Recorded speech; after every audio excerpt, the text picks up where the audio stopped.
Chapter 6. Precocity. "What do you think the doctor will say to him?" Kolya asked quickly. "What a repulsive mug, though, hasn't he? I can't endure medicine." "Ilusha is dying. I think that's certain," answered Alyosha mournfully. "They're rogues. Medicine's a fraud. I'm glad to have made your acquaintance, though, Karamazov. I wanted to know you for a long time. I'm only sorry we meet in such sad circumstances."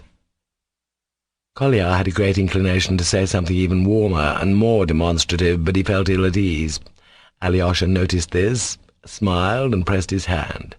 "I've long learned to respect you as a rare person," Kolya muttered again, faltering and uncertain. "I've heard you're a mystic and have been in the monastery.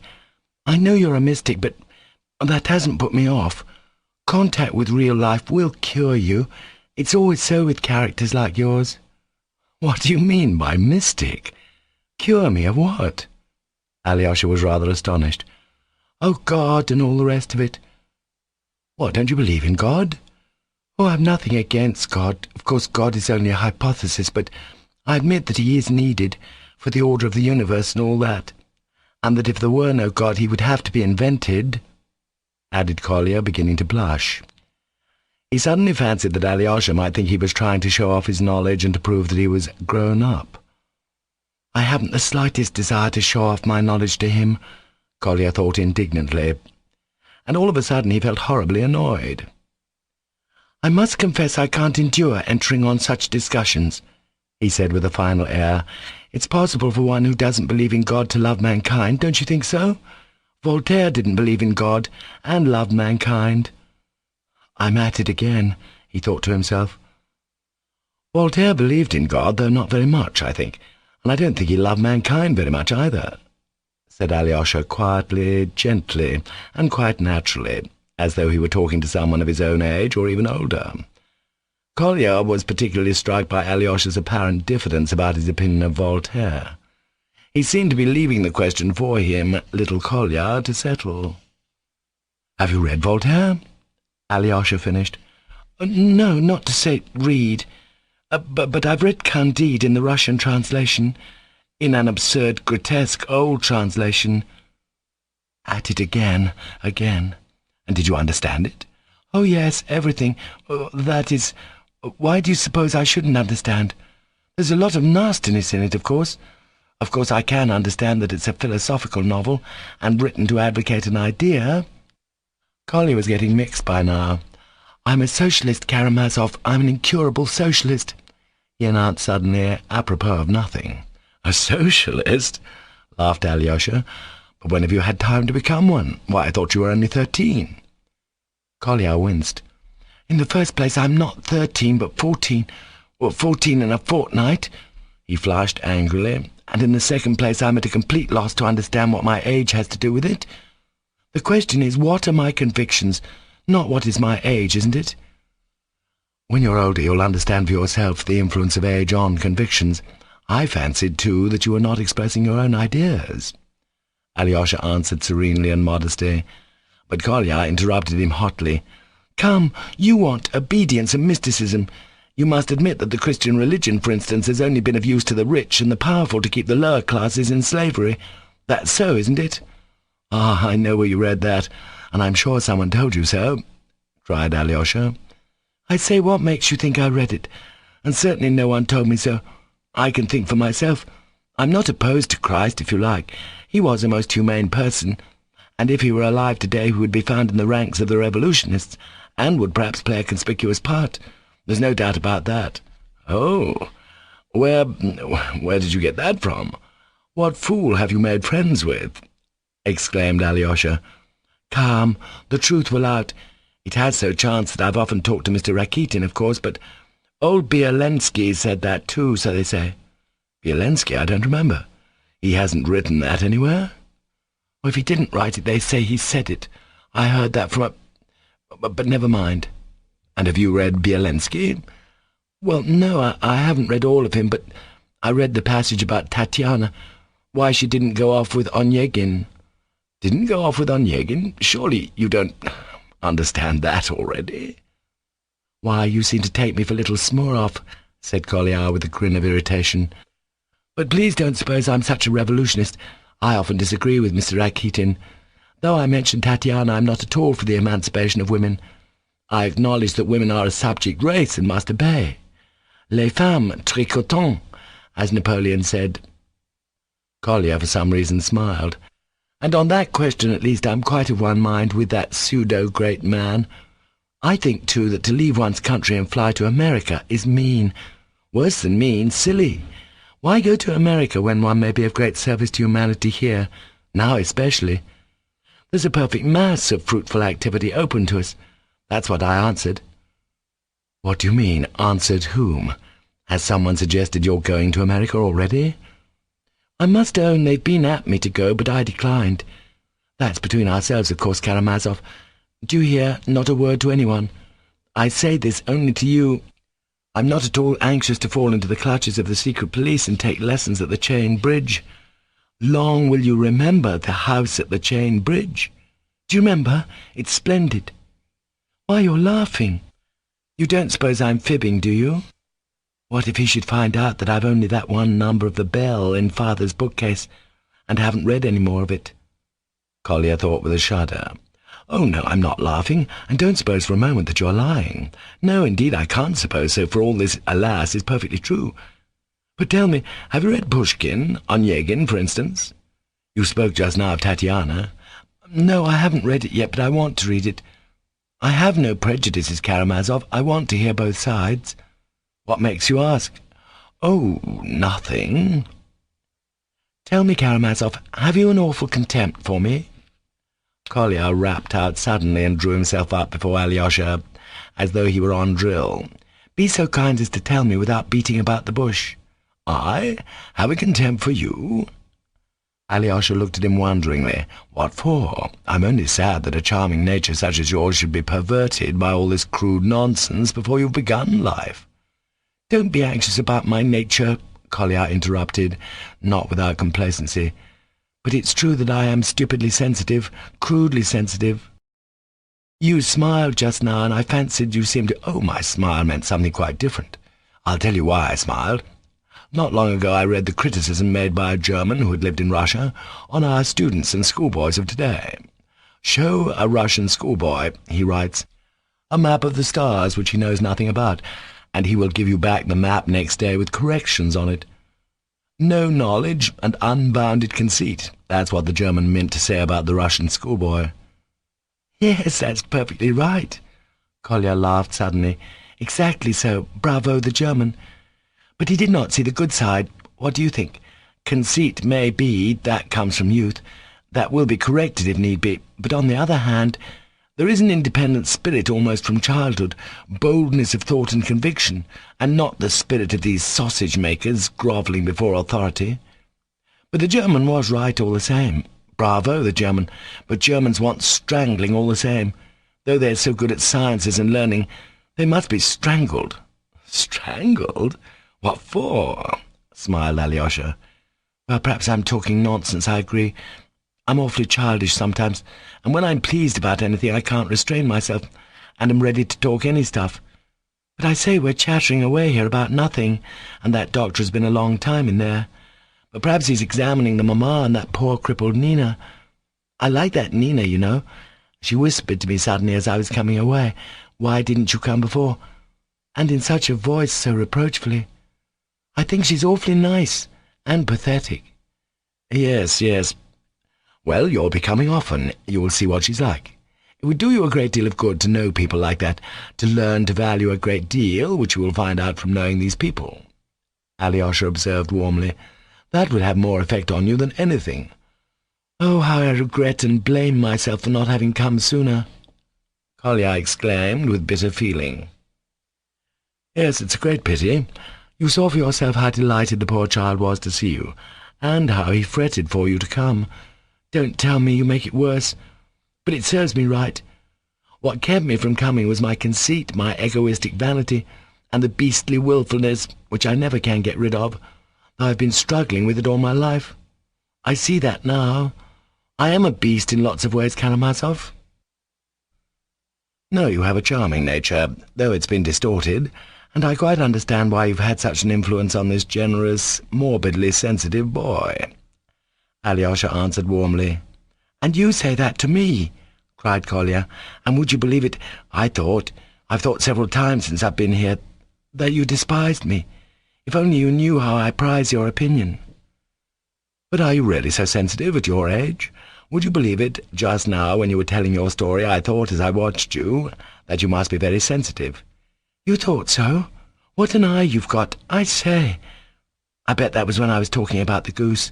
That was just when I was fancying you had a great contempt for me for being in such a hurry to show off, and for a moment I quite hated you for it and began talking like a fool. Then I fancied, just now, here, when I said that if there were no God he would have to be invented, that I was in too great a hurry to display my knowledge, especially as I got that phrase out of a book. But I swear I wasn't showing off out of vanity, though I really don't know why, because I was so pleased. Yes, I believe it was because I was so pleased. Though it's perfectly disgraceful for anyone to be gushing directly they're pleased. I know that, but I am convinced now that you don't despise me. It was all my imagination. Oh, Karamazov, I'm profoundly unhappy. I sometimes fancy all sorts of things, that everyone is laughing at me, the whole world, and then I feel ready to overturn the whole order of things." "And you worry everyone about you?" smiled Alyosha. "Yes, I worry everyone about me, especially my mother. Karamazov, tell me, am I very ridiculous now?" "Don't think about that. Don't think of it at all," cried Alyosha. "And what does ridiculous mean? Isn't everyone constantly being or seeming ridiculous? Besides, nearly all clever people now are fearfully afraid of being ridiculous, and that makes them unhappy. All I am surprised at is that you should be feeling that so early, though I've observed it for some time past, and not only in you. Nowadays the very children have begun to suffer from it. It's almost a sort of insanity. The devil has taken the form of that vanity and entered into the whole generation. It's simply the devil," added Alyosha without a trace of the smile that Kolya, staring at him, expected to see.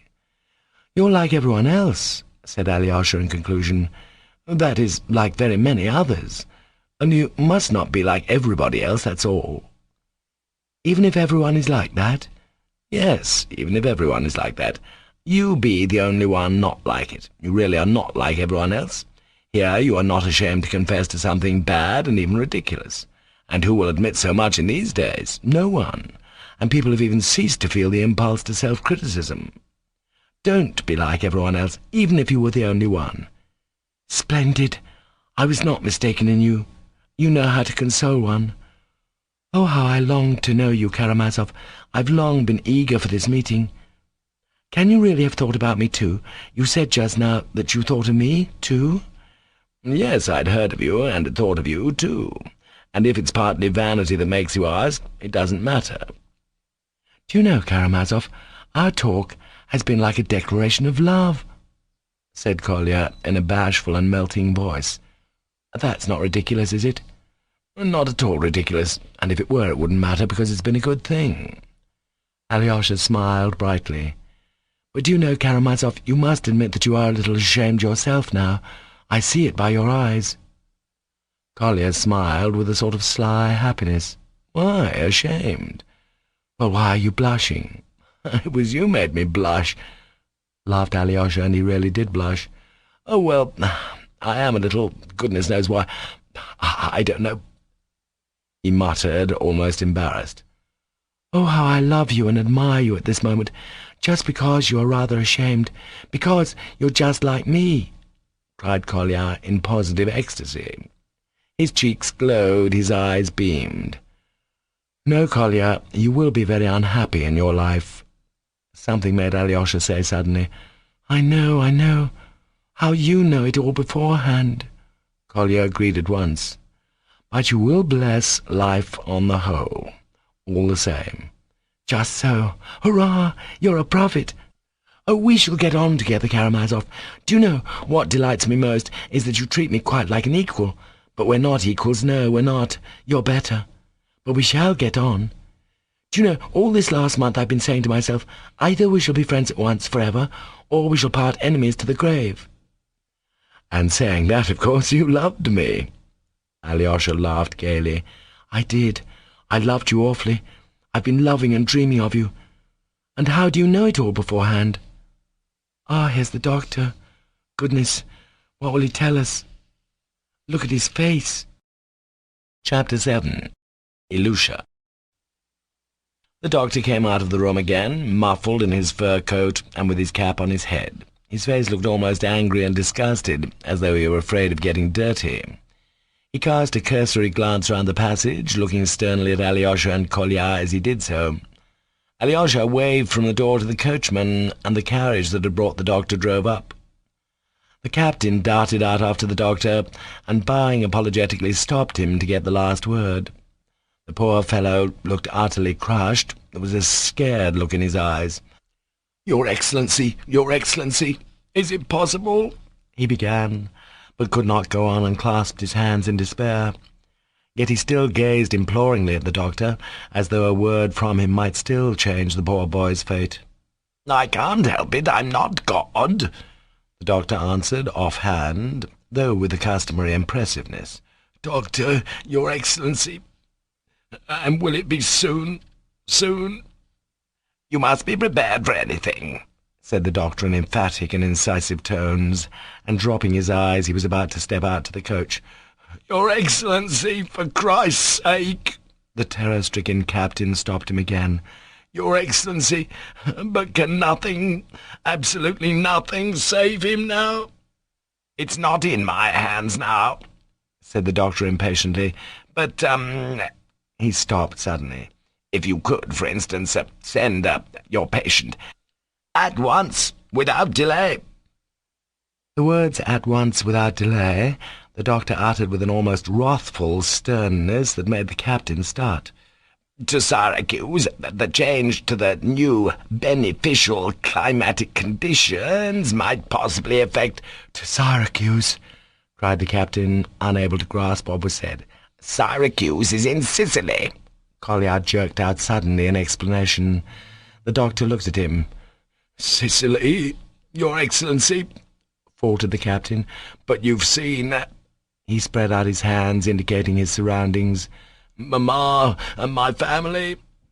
No, Sicily is not the place for the family. The family should go to Caucasus in the early spring. Your daughter must go to the Caucasus, and your wife, after a course of the waters in the Caucasus for her rheumatism, must be sent straight to Paris to the mental specialist, Le Pelletier. I could give you a note to him, and then there might be a change." Doctor, but you see—" The captain flung wide his hands again despairingly, indicating the bare wooden walls of the passage. "Well, that's not my business," grinned the doctor. "I've only told you the answer of medical science to your question as to possible treatment. As for the rest, to my regret—" "Don't be afraid, apothecary. My dog won't bite you," Kolya rapped out loudly, noticing the doctor's rather uneasy glance at Perezvon, who was standing in the doorway. There was a wrathful note in Kolya's voice. He used the word apothecary instead of doctor on purpose, and, as he explained afterwards, "I used it to insult him." "Well, what's that?" The doctor flung up his head, staring with surprise at Kolya. "Who's this?" He addressed Alyosha as though asking him to explain. "It's Perezvon's master, don't worry about me," Kolya said, incisively again. "Perezvon?" repeated the doctor, perplexed. "That is a chime of bells." "He hears the bell, but where it is he cannot tell. Goodbye, we shall meet in Syracuse." Who's this? The doctor flew into a terrible rage. "He's a schoolboy, doctor. He's a mischievous boy. Take no notice of him," said Alyosha, frowning and speaking quickly. "Kolya, hold your tongue," he cried to Krasotkin. "Take no notice of him, doctor," he repeated rather impatiently. "He wants a thrashing, a good thrashing." The doctor stamped in a perfect fury. "And you know, apothecary, my Perezvon might bite," said Kolya, turning pale, with quivering voice and flashing eyes.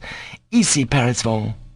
"Kolya, if you say another word, I'll have nothing more to do with you," Alyosha cried peremptorily. "There's only one man in the world who can command Nikolai Krasotkin. This is the man." Kolya pointed to Alyosha. "I obey him. Goodbye." He stepped forward, opened the door, and quickly went into the inner room. Perezvon flew after him. The doctor stood still for 5 seconds in amazement, looking at Alyosha. Then, with a curse, he went out quickly to the carriage, repeating aloud, This is I don't know what it is." The captain darted forward to help him into the carriage. Alyosha followed Kolya into the room. He was already by Ilusha's bedside. The sick boy was holding his hand and calling for his father. A minute later the captain, too, came back.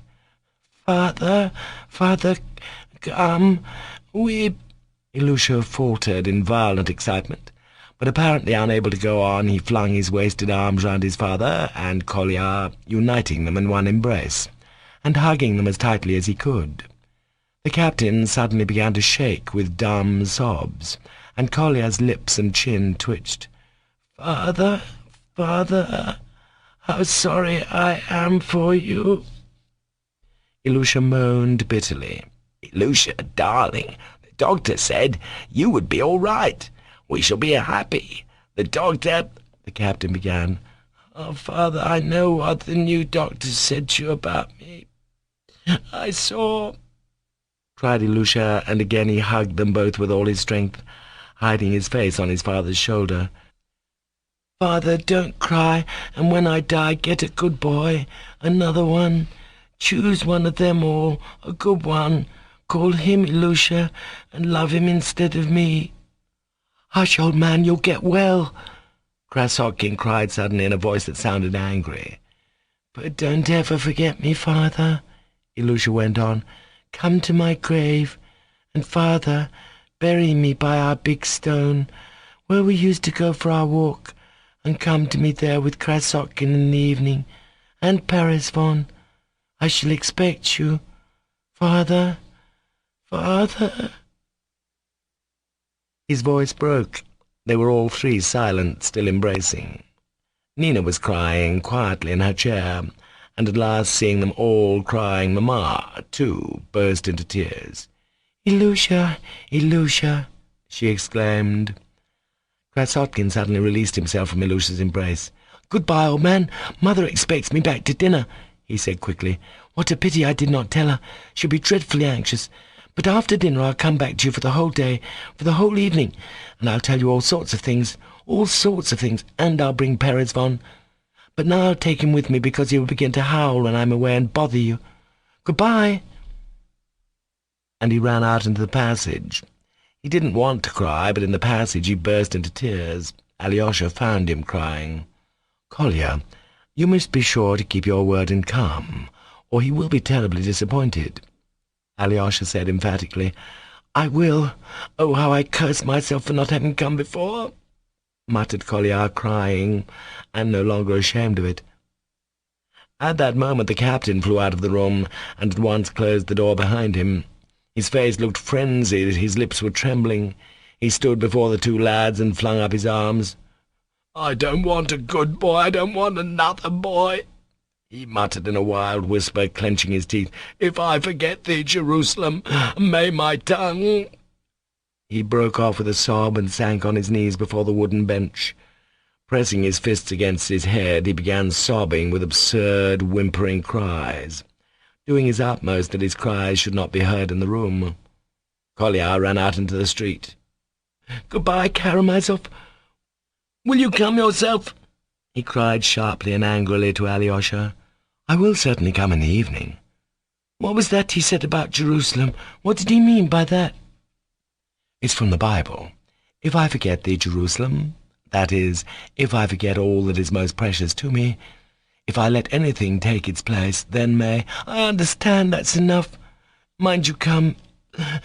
Ici, Perezvon," he cried with positive ferocity to the dog, and with rapid strides he went home.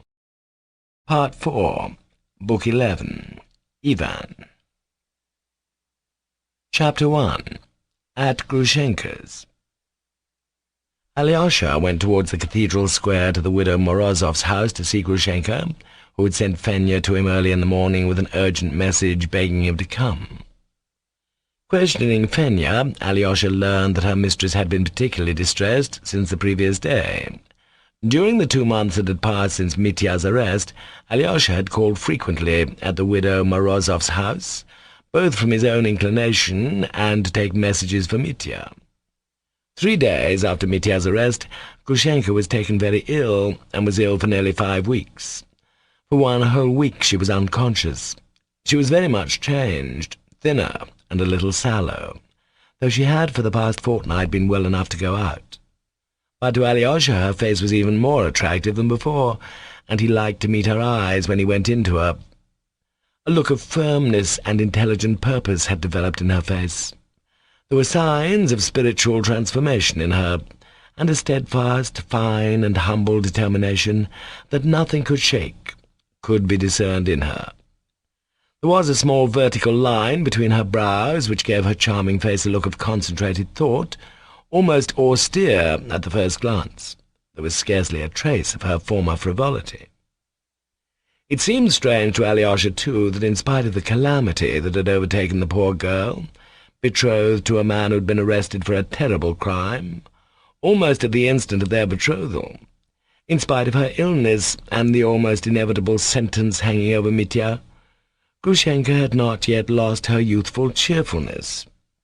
There was a soft light in the once proud eyes, though at times they gleamed with the old vindictive fire, when she was visited by one disturbing thought stronger than ever in her heart. The object of that uneasiness was the same as ever, Katerina Ivanovna, of whom Grushenka had even raved when she lay in delirium. Alyosha knew that she was fearfully jealous of her. Yet Katerina Ivanovna had not once visited Mitya in his prison, though she might have done it whenever she liked. All this made a difficult problem for Alyosha, for he was the only person to whom Grushenka opened her heart, and from whom she was continually asking advice. Sometimes he was unable to say anything. Full of anxiety, he entered her lodging. She was at home. She had returned from seeing Mitya half an hour before, and from the rapid movement with which she leapt up from her chair to meet him, he saw that she had been expecting him with great impatience. A pack of cards dealt for a game of fools lay on the table. A bed had been made up on the leather sofa on the other side. A Maximov lay, half reclining, on it. He wore a dressing gown and a cotton nightcap, and was evidently ill and weak, though he was smiling blissfully. When the homeless old man returned with Grushenka from Mokroe 2 months before, he had simply stayed on and was still staying with her. He arrived with her in rain and sleet, sat down on the sofa, drenched and scared, and gazed mutely at her with a timid, appealing smile. Grushenka, who was in terrible grief and in the first stage of fever, almost forgot his existence in all she had to do the first hour after her arrival. Suddenly she chanced to look at him intently. He laughed, a pitiful, helpless little laugh. She called Fenya and told her to give him something to eat. All that day he sat in the same place, almost without stirring. When it got dark and the shutters were closed, Fenya asked her mistress, "Is the gentleman going to stay the night, mistress?" "Yes, make him a bed on the sofa," answered Grushenka. Questioning him more in detail, Grushenka learned from him that he had literally nowhere to go, and that Mr. Kalganov, my benefactor, told me straight that he wouldn't receive me again and gave me 5 roubles. "Well, God bless you, you'd better stay, then," Grushenka decided in her grief, smiling compassionately at him. Her smile wrung the old man's heart, and his lips twitched with grateful tears. And so the destitute wanderer had stayed with her ever since. He did not leave the house even when she was ill. Fenya and her grandmother, the cook, did not turn him out, but went on serving him meals and making up his bed on the sofa. Grushenka had grown used to him, and coming back from seeing Mitya, whom she had begun to visit in prison before she was really well, she would sit down and begin talking to Mashimushka about trifling matters, to keep her from thinking of her sorrows. The old man turned out to be a good storyteller on occasions, so that at last he became necessary to her. Grushenka saw scarcely anyone else beside Alyosha, who did not come every day and never stayed long. Her old merchant lay seriously ill at this time, at his last gasp, as they said in the town, and he did in fact die a week after Mitya's trial. 3 weeks before his death, feeling the end approaching, he made his sons, their wives and children come upstairs to him at last, and bade them not leave him again. From that moment he gave strict orders to his servants not to admit Grushenka, and to tell her if she came, "The master wishes you long life and happiness, and tells you to forget him." But Grushenka sent almost every day to inquire after him. "You've come at last," she cried, flinging down the cards and joyfully greeting Alyosha, "and Maximushka's been scaring me that perhaps you wouldn't come. Oh, how I need you! Sit down to the table. What will you have? Coffee?" "Yes, please," said Alyosha, sitting down at the table. "I'm very hungry." "That's right. Fenya, coffee!" cried Grushenka. "It's been made a long time, ready for you. And bring some little pies, and mind they're hot. Do you know we've had a storm over those pies today? I took them to the prison for him, and would you believe it, he threw them back to me. He would not eat them. He flung one of them on the floor and stamped on it, so I said to him, 'I shall leave them with the warder. If you don't eat them before evening, it will be that your venomous spite is enough for you.' With that I went away. We quarrelled again, would you believe it? Whenever I go, we quarrel." Grushenka said all this in one breath in her agitation. Maximov, feeling nervous, at once smiled and looked on the floor. "What did you quarrel about this time?" asked Alyosha. "I didn't expect it in the least. Only fancy, he's jealous of the Pole. 'Why are you keeping him?' he said. 'So you've begun keeping him.' He's jealous of me all the time, jealous eating and sleeping. He even took it into his head to be jealous of Kuzma last week." "But he knew about the Pole before." "Yes, but there it is. He's known about him from the very beginning, but today he suddenly got up and began scolding about him. I'm ashamed to repeat what he said. Silly fellow. Rakitin went in as I came out. Perhaps Rakitin is egging him on, what do you think?" She added carelessly, "He loves you, that's what it is. He loves you so much, and now he's particularly worried. I should think he might be with the trial tomorrow, and I went to him to say something about tomorrow, for I dread to think what's going to happen then. You say that he's worried, but how worried I am. And he talks about the Pole. He's too silly. He's not jealous of Mashimushka yet, anyway." "My wife was dreadfully jealous over me, too," Maximov put in his word. "Jealous of you?" Grushenka laughed in spite of herself. "Of whom could she have been jealous?" "Of the servant girls." "Hold your tongue, Mashimushka. I'm in no laughing mood now. I feel angry. Don't ogle the pies. I shan't give you any. They're not good for you, and I won't give you any vodka either. I have to look after him, too, just as though I kept an almshouse." She laughed. "I don't deserve your kindness. I am a worthless creature," said Maximov with tears in his voice. "You would do better to spend your kindness on people of more use than me." Every one is of use, Mashimushka, and how can we tell who's of most use? If only that Pole didn't exist, Alyosha. He's taken it into his head to fall ill, too, today. I've been to see him also, and I shall send him some pies, too, on purpose. I hadn't sent him any, but Mitya accused me of it, so now I shall send some. Ah, here's Fenya with a letter. Yes, it's from the Poles, begging again." Pan Musyalovich had indeed sent an extremely long and characteristically eloquent letter, in which he begged her to lend him 3 roubles. In the letter was enclosed a receipt for the sum, with a promise to repay it within 3 months, signed by Pan Vrublevsky as well. Grushenka had received many such letters, accompanied by such receipts, from her former lover during the fortnight of her convalescence. But she knew that the 2 Poles had been to ask after her health during her illness. The first letter Grushenka got from them was a long one, written on large note-paper, and with a big family crest on the seal. It was so obscure and rhetorical that Grushenka put it down before she'd read half, unable to make head or tail of it. She could not attend to letters then. The first letter was followed next day by another, in which Pan Musyalovich begged her for a loan of 2,000 roubles for a very short period. Grushenka left that letter too unanswered. A whole series of letters had followed, one every day, all as pompous and rhetorical.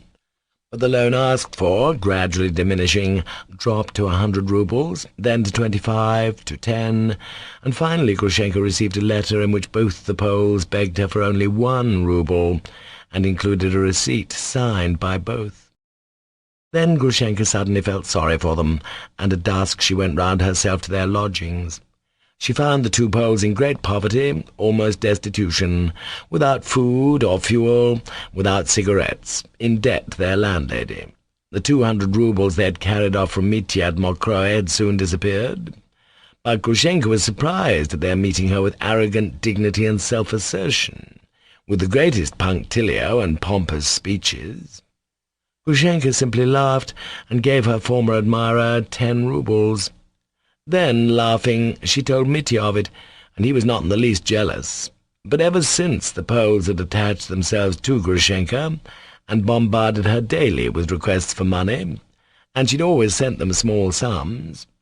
And now, that day, Mitya had taken it into his head to be fearfully jealous.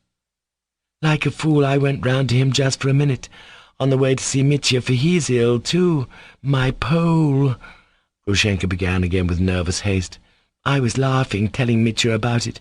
'Fancy,' I said, 'my Pole had the happy thought to sing his old songs to me to the guitar. He thought I would be touched and marry him.' Mitya leapt up, swearing. So there, I'll send them the pies. Fenya, is it that little girl they've sent? Here, give her 3 roubles, and pack a dozen pies up in a paper and tell her to take them. And you, Alyosha, be sure to tell Mitya that I did send them the pies." "I wouldn't tell him for anything," said Alyosha, smiling. You think he's unhappy about it? Why, he's jealous on purpose. He doesn't care," said Grushenka bitterly. "On purpose?" queried Alyosha. "I tell you, you're silly, Alyosha. You know nothing about it, with all your cleverness. I'm not offended that he's jealous of a girl like me. I would be offended if he were not jealous. I'm like that. I'm not offended at jealousy. I have a fierce heart, too. I can be jealous myself. Only what offends me is that he doesn't love me at all. I tell you he's jealous now on purpose. Am I blind? Don't I see?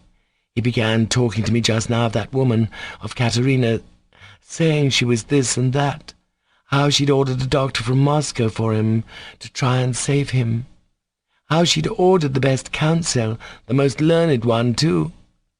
So he loves her, if he'll praise her to my face, more shame to him. He's treated me badly himself, so he attacked me to make out I'm in fault first, and to throw it all on me. You were with your Pole before me, so I can't be blamed for Katerina. That's what it amounts to. He wants to throw the whole blame on me. He attacked me on purpose. On purpose, I tell you, but I'll—" Grushenka could not finish saying what she would do. She hid her eyes in her handkerchief and sobbed violently. "He doesn't love Katerina Ivanovna," said Alyosha firmly. "Well, whether he loves her or not, I'll soon find out for myself," said Grushenka with a menacing note in her voice, taking the handkerchief from her eyes. Her face was distorted. Alyosha saw sorrowfully that from being mild and serene, it had become sullen and spiteful. "Enough of this foolishness," she said suddenly. "It's not for that I sent for you, Alyosha, darling. Tomorrow. What will happen tomorrow? That's what worries me. And it's only me it worries. And look at everyone. No one is thinking of it. No one cares about it. Are you thinking about it even? Tomorrow he'll be tried, you know. Tell me, how will he be tried? You know it's the valet. The valet killed him. Good heavens! Can they condemn him in place of the valet? And will no one stand up for him? They haven't troubled the valet at all, have they?" "He's been severely cross-examined," observed Alyosha thoughtfully, "but everyone came to the conclusion it was not he. Now he's lying very ill. He has been ill ever since that attack, really ill," added Alyosha. "Oh, dear. Couldn't you go to that counsel yourself and tell him the whole thing by yourself? He's been brought from Petersburg for 3,000 roubles, they say." "We gave these 3,000 together, Ivan, Katerina Ivanovna, and I. But she paid 2,000 for the doctor from Moscow herself. The counsel, Fetyukovitch, would have charged more, but the case has become known all over Russia. It's talked of in all the papers and journals. Fedyukovitch agreed to come for the glory of the thing, because the case has become so notorious. I saw him yesterday." "Well, did you talk to him?" Grushenka put in eagerly. "He listened and said nothing. He told me that he had already formed his opinion, but he promised to give my words consideration." "Consideration? Ah, they're swindlers. They'll ruin him. And why did she send for the doctor?" "As an expert. They want to prove that Mitya's mad and committed the murder when he didn't know what he was doing." Alyosha smiled gently. "But Mitya won't agree to that." "Yes, but that would be the truth if he had killed him," cried Grushenka. "He was mad then, perfectly mad, and that was my fault, wretch that I am. But of course he didn't do it. He didn't do it. And they're all against him, the whole town. Even Fenya's evidence went to prove he'd done it. And the people at the shop, and that official, and at the tavern, too, before people had heard him say so. They're all against him, all crying out against him." "Yes, there's a fearful accumulation of evidence," Alyosha observed grimly. "And Grigory Vasilevich, sticks to his story that the door was open, persists that he saw it. There's no shaking him. I went and talked to him myself. He's rude about it, too." "Yes, that's perhaps the strongest evidence against him," said Alyosha.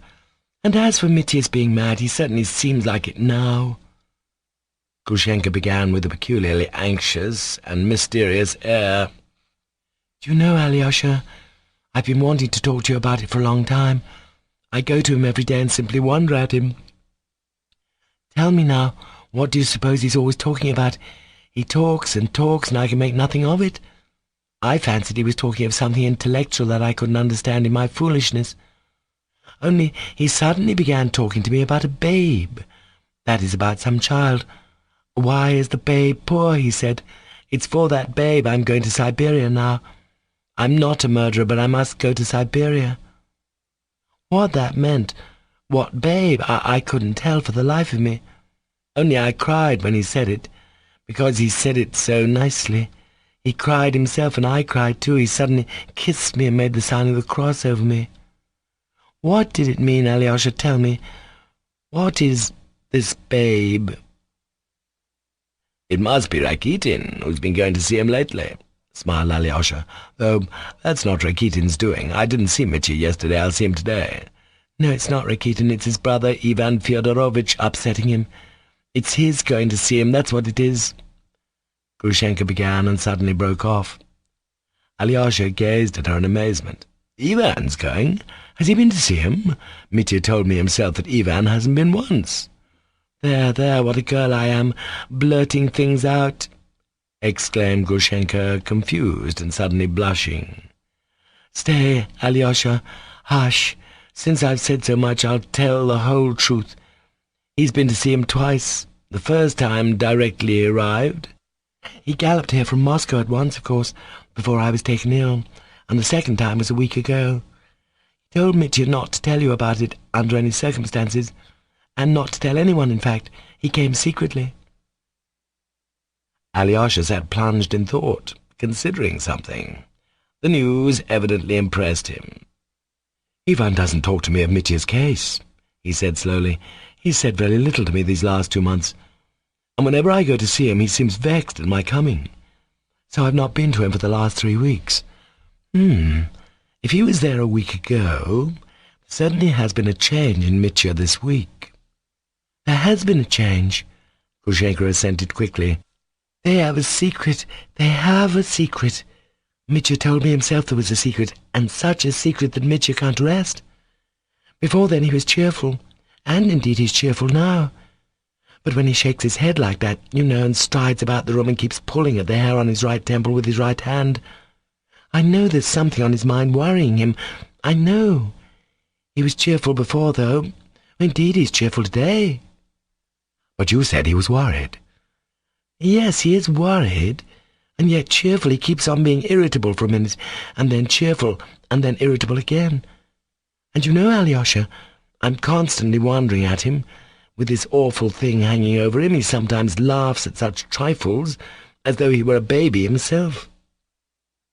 "And did he really tell you not to tell me about Ivan? Did he say, 'Don't tell him'? Yes, he told me, 'Don't tell him.' It's you that Mitya is most afraid of, Because it's a secret, he said himself it was a secret. Alyosha, darling, go to him and find out what their secret is and come and tell me. Grushenka besought him with sudden eagerness. Set my mind at rest that I may know the worst that's in store for me. That's why I sent for you. You think it's something to do with you? If it were, he wouldn't have told you there was a secret. I don't know, perhaps he wants to tell me but doesn't dare to. He warns me. There is a secret, he tells me, but he won't tell me what it is. What do you think yourself? What do I think? It's the end for me, that's what I think. They all three have been plotting my end, for Katerina's in it. It's all Katerina, it all comes from her. She is this, and that means that I'm not. He tells me that beforehand, warns me. He's planning to throw me over, that's the whole secret. They've planned it together, the three of them, Mitya, Katerina, and even Fyodorovitch. Alyosha, I've been wanting to ask you a long time. A week ago he suddenly told me that Ivan was in love with Katerina because he often goes to see her. Did he tell me the truth or not? Tell me on your conscience. Tell me the worst. I won't tell you a lie. Ivan is not in love with Katerina Ivanovna, I think. Oh, that's what I thought. He's lying to me, shameless deceiver, that's what it is. And he was jealous of me just now, so as to put the blame on me afterwards. He's stupid, he can't disguise what he's doing. He's so open, you know. But I'll give it to him, I'll give it to him. You believe I did it, he said. He said that to me. To me! He reproached me with that. God forgive him. You wait, I'll make it hot for Katerina at the trial. I'll just say a word then. I'll tell everything then. And again she cried bitterly. This I can tell you for certain, Grushenka, Alyosha said, getting up.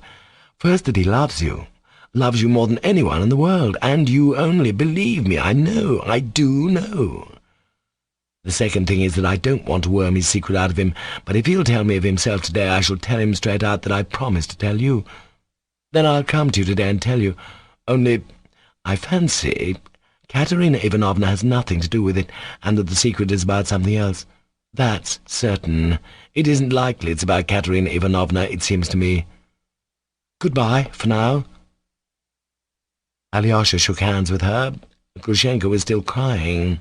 He saw that she put little faith in his consolation, but she was better for having had her sorrow out, for having spoken of it. He was sorry to leave her in such a state of mind, but he was in haste. He had a great many things to do still. Chapter 2. The Injured Foot. The first of these things was at the house of Madame Hohlakov, and he hurried there to get it over as quickly as possible, and not to be too late for Mitya. Madame Hohlakov had been slightly ailing for the last 3 weeks. Her foot had for some reason swollen up, and though she was not in bed, she lay all day half reclining on the couch in her boudoir, in a fascinating but decorous déshabillé. Alyosha had once noted with innocent amusement that, in spite of her illness, Madame Hohlakov had begun to be rather dressy. Top-knots, ribbons, loose wrappers had made their appearance, and he had an inkling of the reason, though he dismissed such ideas from his mind as frivolous. During the last 2 months, the young official Perhotin had become a regular visitor at the house. Alyosha had not called for 4 days, and he was in haste to go straight to Lisa, as it was with her he had to speak. For Lisa had sent a maid to him the previous day, specially asking him to come to her about something very important, a request which for certain reasons had interest for Alyosha.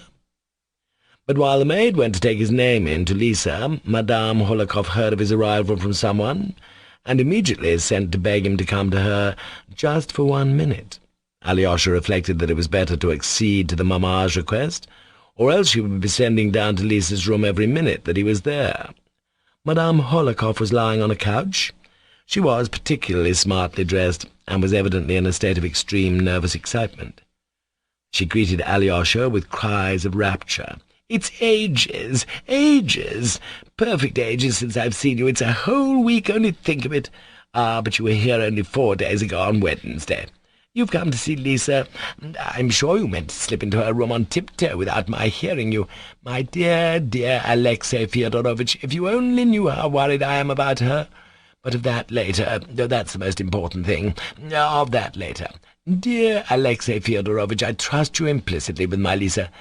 Since the death of Father Zosima, God rest his soul," she crossed herself, "I look upon you as a monk, though you look charming in your new suit. Where did you find such a tailor in these parts? No, that's not the chief thing. Of that later. Forgive me for sometimes calling you Alyosha. An old woman like me may take liberties." She smiled coquettishly. "But that will do later, too. The important thing is that I shouldn't forget what is important. Please remind me of it yourself. As soon as my tongue runs away with me, you just say, 'the important thing.'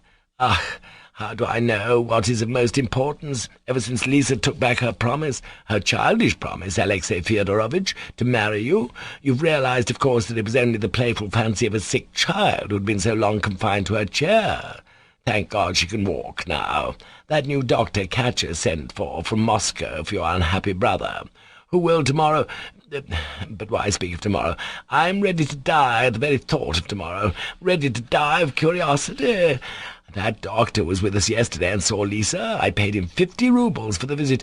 But that's not the point. That's not the point again. You see, I'm mixing everything up. I'm in such a hurry. Why I'm in such a hurry? I don't understand. It's awful how I seem growing unable to understand anything. Everything seems mixed up in a sort of tangle. I'm afraid you're so bored you'll jump up and run away, and that will be all I shall see of you. Goodness, why are we sitting here, and no coffee? Yulia, Glafira, coffee!" Alyosha made haste to thank her and said that he had only just had coffee. "Where?" "At Agrafena Alexandrovna's." "Ah, at that woman's? She has brought ruin on everyone. I know nothing about it, though. They say she's become a saint, though it's rather late in the day. She'd better have done it before. What use is it now?" "Hush, hush, Alexei Fyodorovitch, for I've so much to say to you that I'm afraid I shall tell you nothing. This awful trial— I shall certainly go. I'm making arrangements. I shall be carried there in my chair. Besides, I can sit up. I shall have people with me. And you know I am a witness. How shall I speak? I don't know what I shall say. One has to take an oath, hasn't one?" "Yes, but I don't think you'll be able to go." "I can sit up. You put me out. This trial, this savage act, and then they're all going to Siberia. Some are getting married, and all this so quickly, everything's changing, and at last, nothing. All grow old and have death to look forward to. Well, so be it. I'm weary. This Katya, cette charmante personne, has disappointed all my hopes. Now she's going to follow one of your brothers to Siberia, and your other brother is going to follow her, and will live in the nearest town, and they'll all torment one another. It drives me out of my mind. Worst of all, the publicity. The story has been told 1,000,000 times over in all the papers in Moscow and Petersburg. Yes, would you believe it, there's a paragraph that I was a dear friend of your brother's. I can't repeat the horrid word. Just fancy. "Impossible. Where was the paragraph? What did it say?" "I'll show you directly. I got the paper and read it yesterday. Here, in the Petersburg paper, Gossip. The paper began coming out this year. I'm awfully fond of gossip, and I take it in, and it pays me out. This is what gossip comes to. Here it is, here, this passage, read it." And she handed Alyosha a sheet of newspaper which had been under her pillow. It was not exactly that she was upset. She seemed overwhelmed, and perhaps everything really was mixed up in a tangle in her head.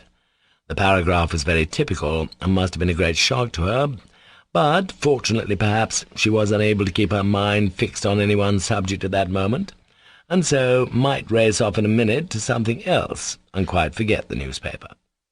Alyosha was well aware that the story of the terrible case had spread all over Russia, and, good heavens, what wild rumours about his brother, about the Karamazovs, and about himself he had read in the course of those 2 months, among other equally credible items. One paper had even stated that he'd gone into a monastery and become a monk, in horror at his brother's crime. Another contradicted this, and stated that he and his elder, Father Zosima, had broken into the monastery chest and made tracks from the monastery. The present paragraph in the paper Gossip was under the heading, "The Karamazov Case at Skoto-Prigonyevsk." That, alas, was the name of our little town. I had hitherto kept it concealed. It was brief, and Madame Holikov was not directly mentioned in it. No names appeared, in fact. It was merely stated that the criminal, whose approaching trial was making such a sensation, retired army captain, an idle swaggerer and reactionary bully, was continually involved in amorous intrigues, and particularly popular with certain ladies who were pining in solitude. One such lady, a pining widow, who tried to seem young though she had a grown-up daughter, was so fascinated by him that only 2 hours before the crime she offered him 3,000 roubles, on condition that he would elope with her to the gold mines. But the criminal, counting on escaping punishment, had preferred to murder his father to get the 3,000 rather than go off to Siberia with the middle-aged charms of his pining lady. This playful paragraph finished, of course, with an outburst of generous indignation at the wickedness of parricide and the lately abolished institution of serfdom. Reading it with curiosity, Alyosha folded up the paper and handed it back to Madame Hohlakov.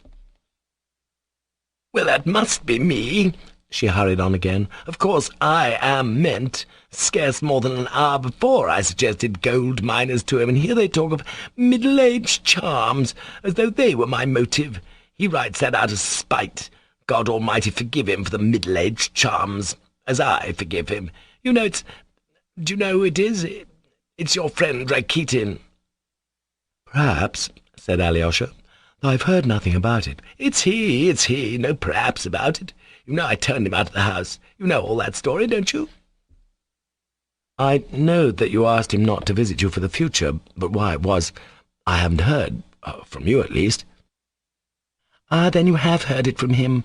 He abuses me, I suppose, abuses me dreadfully." "Yes, he does, but then he abuses everyone. But why you've given him up I haven't heard from him either.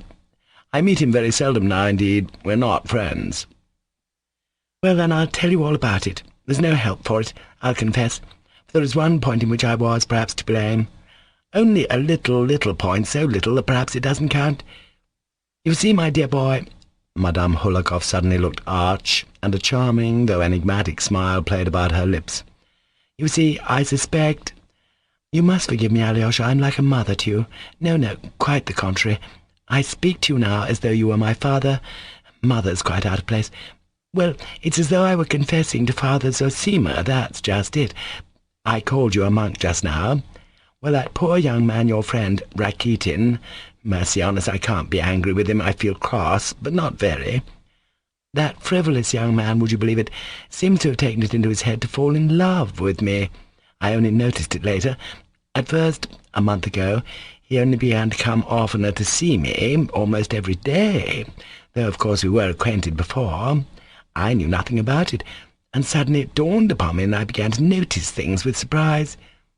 You know, 2 months ago that modest, charming, excellent young man, Pyotr Ilyich Perotin, who's in the service here, began to be a regular visitor at the house. You met him here ever so many times yourself, and he is an excellent, earnest young man, isn't he? He comes once every 3 days, not every day, though I should be glad to see him every day, and always so well dressed.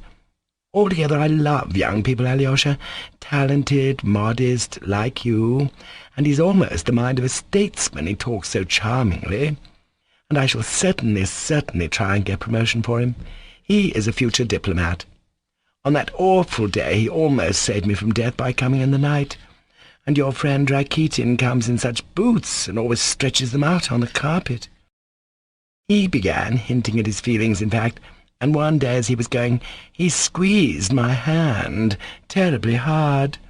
My foot began to swell directly after he pressed my hand like that. He had met Pyotr Ilyich here before, and would you believe it, he's always jibing at him, growling at him for some reason. I simply looked at the way they went on together and laughed inwardly. So I was sitting here alone. No, I was laid up then. Well, I was lying here alone, and suddenly Rakitin comes in, and only fancy brought me some verses of his own composition, a short poem on my bad foot. That is, he described my foot in a poem. Wait a minute, how did it go? A captivating little foot. It began somehow like that. I can never remember poetry. I've got it here, I'll show it to you later. But it's a charming thing, charming. And you know, it's not only about the foot. It had a good moral, too, a charming idea. Only I've forgotten it. In fact, it was just the thing for an album. So, of course, I thanked him, and he was evidently flattered. I'd hardly had time to thank him when in comes Pyotr Ilyitch, and Rakitin suddenly looked as black as night. I could see that Pyotr Ilyitch was in the way, for Rakitin certainly wanted to say something after giving me the verses. I had a presentiment of it, but Pyotr Ilyitch came in. I showed Pyotr Ilyitch the verses, and didn't say who was the author, but I'm convinced that he guessed, though he won't own it to this day, and declares he had no idea. But he says that on purpose. Pyotr Ilyitch began to laugh at once and fell to criticising it. Wretched doggerel, he said they were. Some divinity student must have written them. And with such vehemence, such vehemence.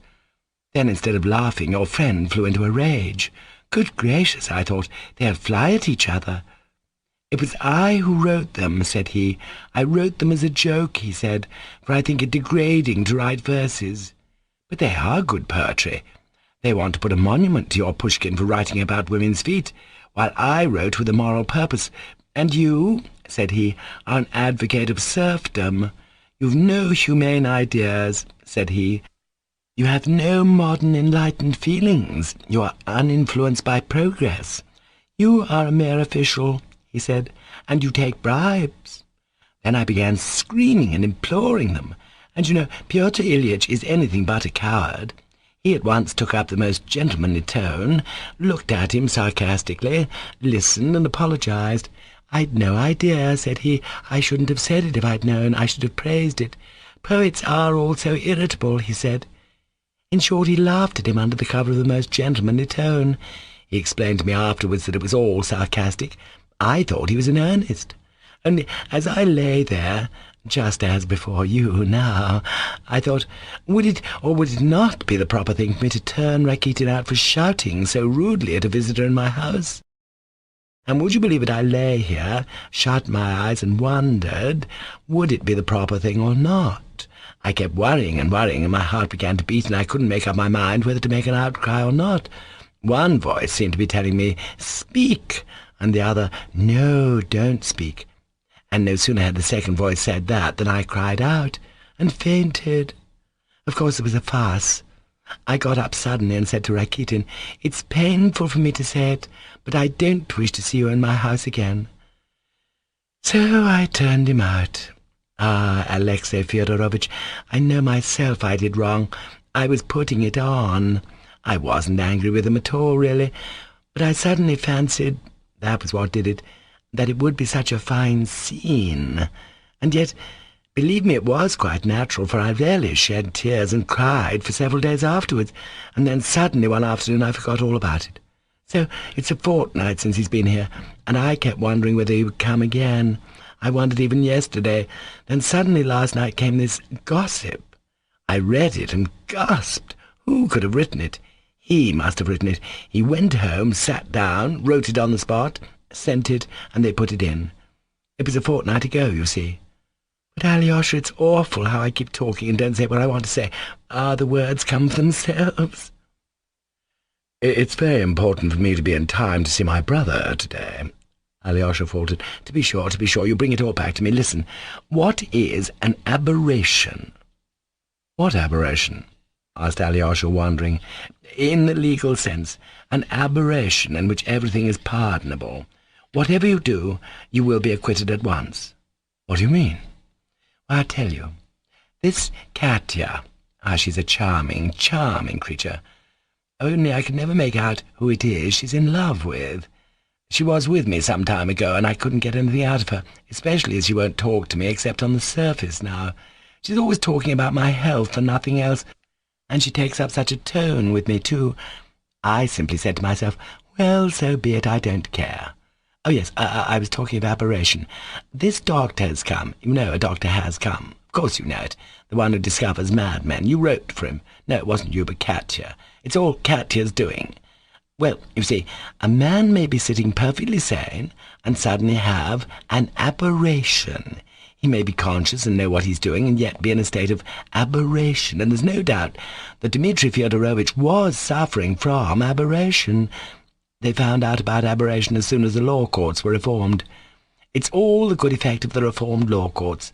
The doctor has been here and questioned me about that evening, about the gold mines. How did he seem then, he asked me. He must have been in a state of aberration.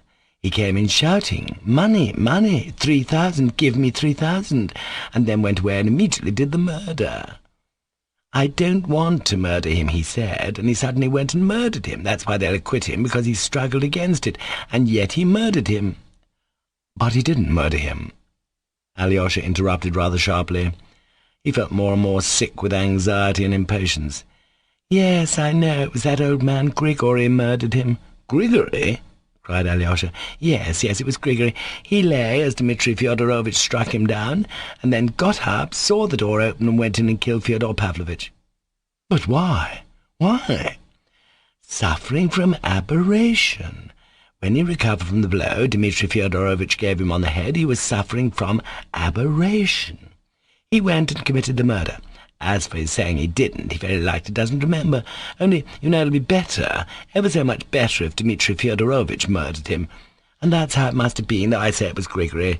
Certainly was Dmitri Fyodorovitch, and that's better, ever so much better. Oh, not better that a son should have killed his father, I don't defend that. Children ought to honour their parents.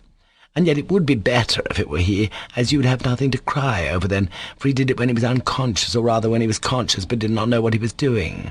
Let them acquit him, that's so humane, and would show what a blessing reformed law courts are. I knew nothing about it, but they say they've been so a long time. And when I heard it yesterday I was so struck by it that I wanted to send for you at once.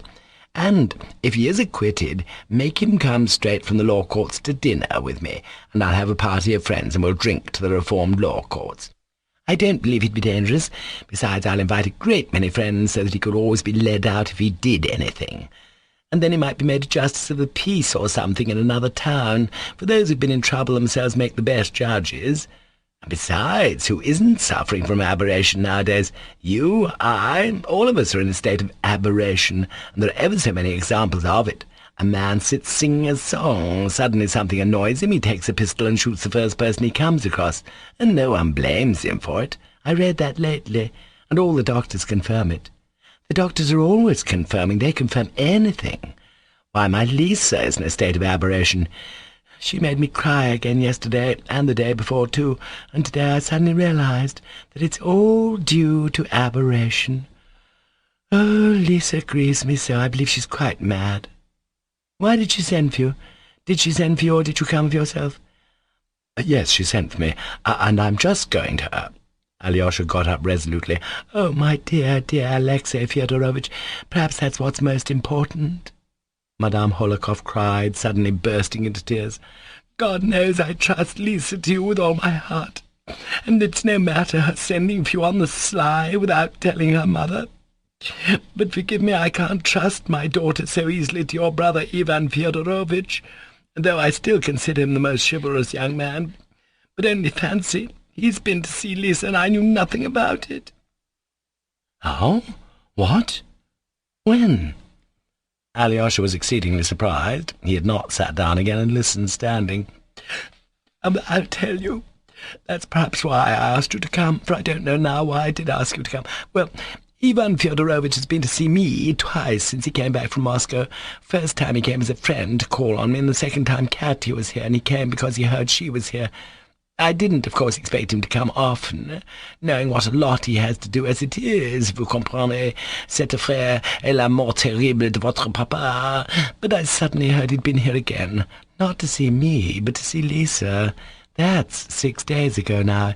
He came, stayed 5 minutes, and went away. And I didn't hear of it till 3 days afterwards, from Glafira, so it was a great shock to me. I sent for Lisa directly. She laughed. He thought you were asleep, she said, and came in to me to ask after your health. Of course, that's how it happened, but Lisa, mercy on us, how she distresses me. Would you believe it, one night, 4 days ago, just after you saw her last time and had gone away, she suddenly had a fit, screaming, shrieking hysterics. Why is it I never have hysterics? Then next day another fit, and the same thing on the third, and yesterday too, and then yesterday that aberration. She suddenly screamed out, I hate Ivan Fyodorovitch. I insist on your never letting him come to the house again. I was struck dumb at these amazing words and answered, on what grounds could I refuse to see such an excellent young man? A young man of such learning, too, and so unfortunate. for all this business is a misfortune, isn't it? She suddenly burst out laughing at my words, and so rudely, you know. Well, I was pleased. I thought I'd amused her, and the fits would pass off, especially as I wanted to refuse to see Ivan Fyodorovitch anyway, on account of his strange visits without my knowledge, and meant to ask him for an explanation. But early this morning Lisa waked and flew into a passion with Yulia, and, would you believe it, slapped her in the face. That's monstrous. I'm always polite to my servants. And an hour later she was hugging Yulia's feet and kissing them. She sent a message to me that she wasn't coming to me at all, and would never come and see me again, and when I dragged myself down to her, she rushed to kiss me, crying, and as she kissed me, she pushed me out of the room without saying a word, so I couldn't find out what was the matter. Now, dear Alexei Fyodorovitch, I rest all my hopes on you, and of course my whole life is in your hands. I simply beg you to go to Lisa and find out everything from her, as you alone can. And come back and tell me, her mother, for you understand it will be the death of me, simply the death of me if this goes on. Or else I shall run away. I can stand no more. I have patience, but I may lose patience, and then something awful will happen. Ah, dear me. At last, Pyotr Ilyitch, cried Madame Holikov, beaming all over as she saw Perotin enter the room. You are late, you are late. Well, sit down, speak, put us out of suspense. What does the council say? Where are you off to, Alexei Fyodorovitch? To Lisa. Oh, yes. You won't forget what I asked you. It's a question of life and death. Of course, I won't forget, if I can, but I'm so late, muttered Alyosha, beating a hasty retreat. No, be sure to come in. Don't say if you can. I shall die if you don't. Madame Holikov called after him, but Alyosha had already left the room. Chapter 3. A Little Demon. Going into Lisa, he found her half reclining in the invalid chair, in which she'd been wheeled when she was unable to walk. She did not move to meet him, but her sharp, keen eyes were simply riveted on his face. There was a feverish look in her eyes. Her face was pale and yellow. Alyosha was amazed at the change that had taken place in her in 3 days. She was positively thinner. She did not hold out her hand to him.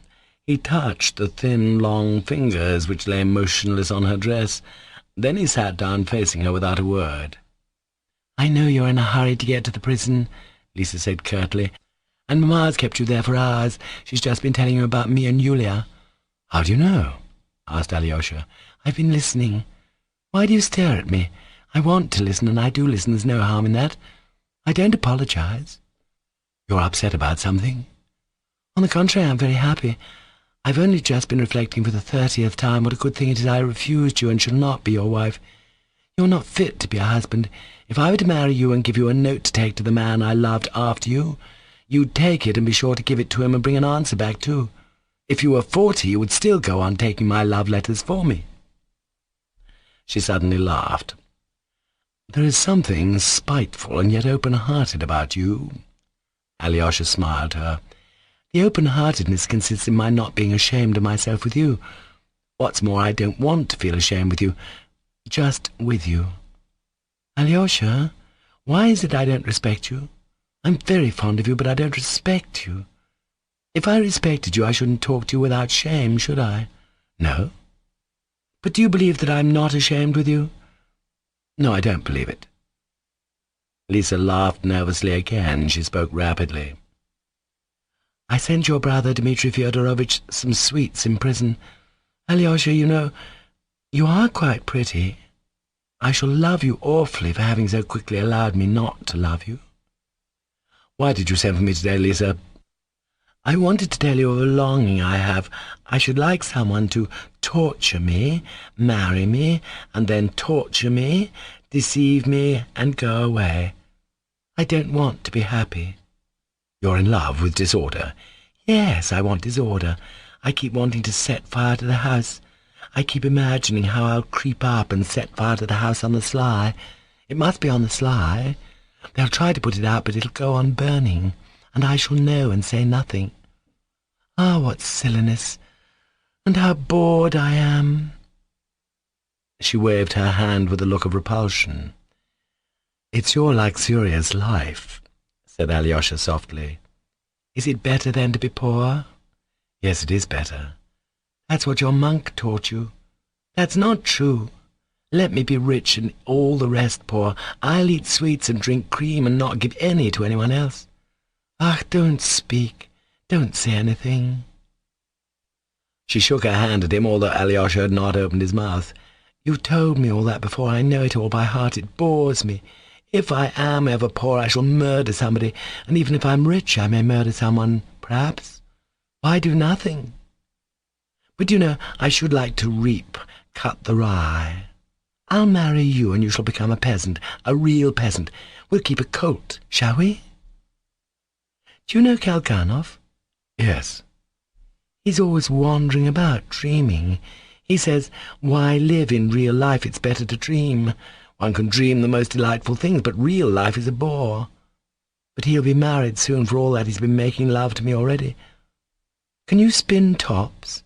"Yes." "Well, he's just like a top. He wants to be wound up and set spinning, and then to be lashed with a whip. If I marry him, I'll keep him spinning all his life.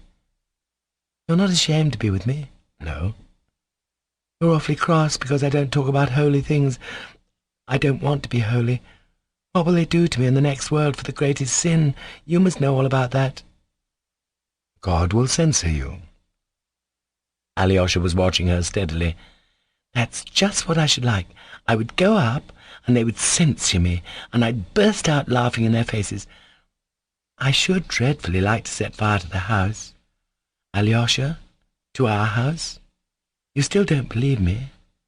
"Why? There are children of 12 years old who have a longing to set fire to something, and they do set things on fire too. It's a sort of disease." "That's not true. That's not true. There may be children, but that's not what I mean." "You take evil for good. It's a passing crisis. It's the result of your illness, perhaps." "You do despise me, though. It's simply that I don't want to do good. I want to do evil, and it has nothing to do with illness." "Why do evil?" "So that everything might be destroyed. Ah, how nice it would be if everything were destroyed. You know, Alyosha, I sometimes think of doing a fearful lot of harm and everything bad, and I should do it for a long while on the sly, and suddenly everyone would find it out. Everyone would stand round and point their fingers at me, and I'd look at them all. That would be awfully nice. Why would it be so nice, Alyosha?" "I don't know. It's a craving to destroy something good, or, as you say, to set fire to something. It happens sometimes." "I not only said I shall do it." "I believe you." "Ah, how I love you for saying you believe me. And you are not lying one little bit, but perhaps you think I'm saying all this on purpose to annoy you." "No, I don't think that. Though perhaps there is a little desire to do that in it, too." "There is a little. I never can tell lies to you," she declared, with a strange fire in her eyes. What struck Alyosha above everything was her earnestness. There was not a trace of humour or jesting in her face now, though in old days fun and gaiety never deserted her, even at her most earnest moments. "There are moments when people love crime," said Alyosha thoughtfully. "Yes, yes, you've uttered my thought. They love crime. Everyone loves crime. They love it always, not at some moments. You know, it's as though people have made an agreement to lie about it and have lied about it ever since. They all declare that they hate evil, but secretly they all love it." "And are you still reading nasty books?" "Yes, I am. Mamma reads them and hides them under her pillow, and I steal them." "Aren't you ashamed to destroy yourself?" "I want to destroy myself. There's a boy here who lay down between the railway lines when the train was passing. Lucky fellow. Listen, your brother is being tried now for murdering his father, and everyone loves his having killed his father." "Loves his having killed his father?" "Yes, loves it. Everyone loves it. Everybody says it's so awful, but secretly they simply love it. I, for one, love it." "There is some truth in what you say about everyone," said Alyosha softly. "Oh, what ideas you have!" Lisa shrieked in delight. "And you a monk, too. You wouldn't believe how I respect you, Alyosha, for never telling lies. Oh, I must tell you a funny dream of mine. I sometimes dream of devils. It's night. I'm in my room with a candle, and suddenly there are devils all over the place, in all the corners under the table, and they open the doors. There's a crowd of them behind the doors, and they want to come and seize me. And they're just coming, just seizing me. But I suddenly cross myself, and they all draw back. Though they don't go away altogether, they stand at the doors and in the corners waiting. And suddenly I have a frightful longing to revile God aloud, and so I begin. And then they come crowding back to me, delighted, and seize me again, and I cross myself again, and they all draw back. It's awful fun. It takes one's breath away. I've had the same dream too, said Alyosha suddenly. Really? Cried Lisa, surprised.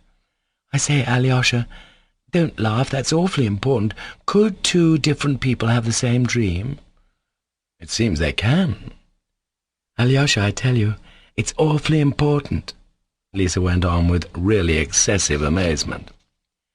It's not the dream that's important, but you're having the same dream as me. You never lie to me, don't lie now. Is it true? You're not laughing? It's true. Lisa seemed extraordinarily impressed, and for half a minute she was silent. Alyosha, come and see me. Come and see me more often, she said suddenly in a supplicating voice. I'll always come to see you, all my life, answered Alyosha firmly. You are the only person I can talk to, you know, Lisa began again. I talk to no one but myself and you. Only you in the whole world. And to you more readily than to myself, and I'm not a bit ashamed with you, not a bit. Alyosha, why am I not ashamed with you, not a bit?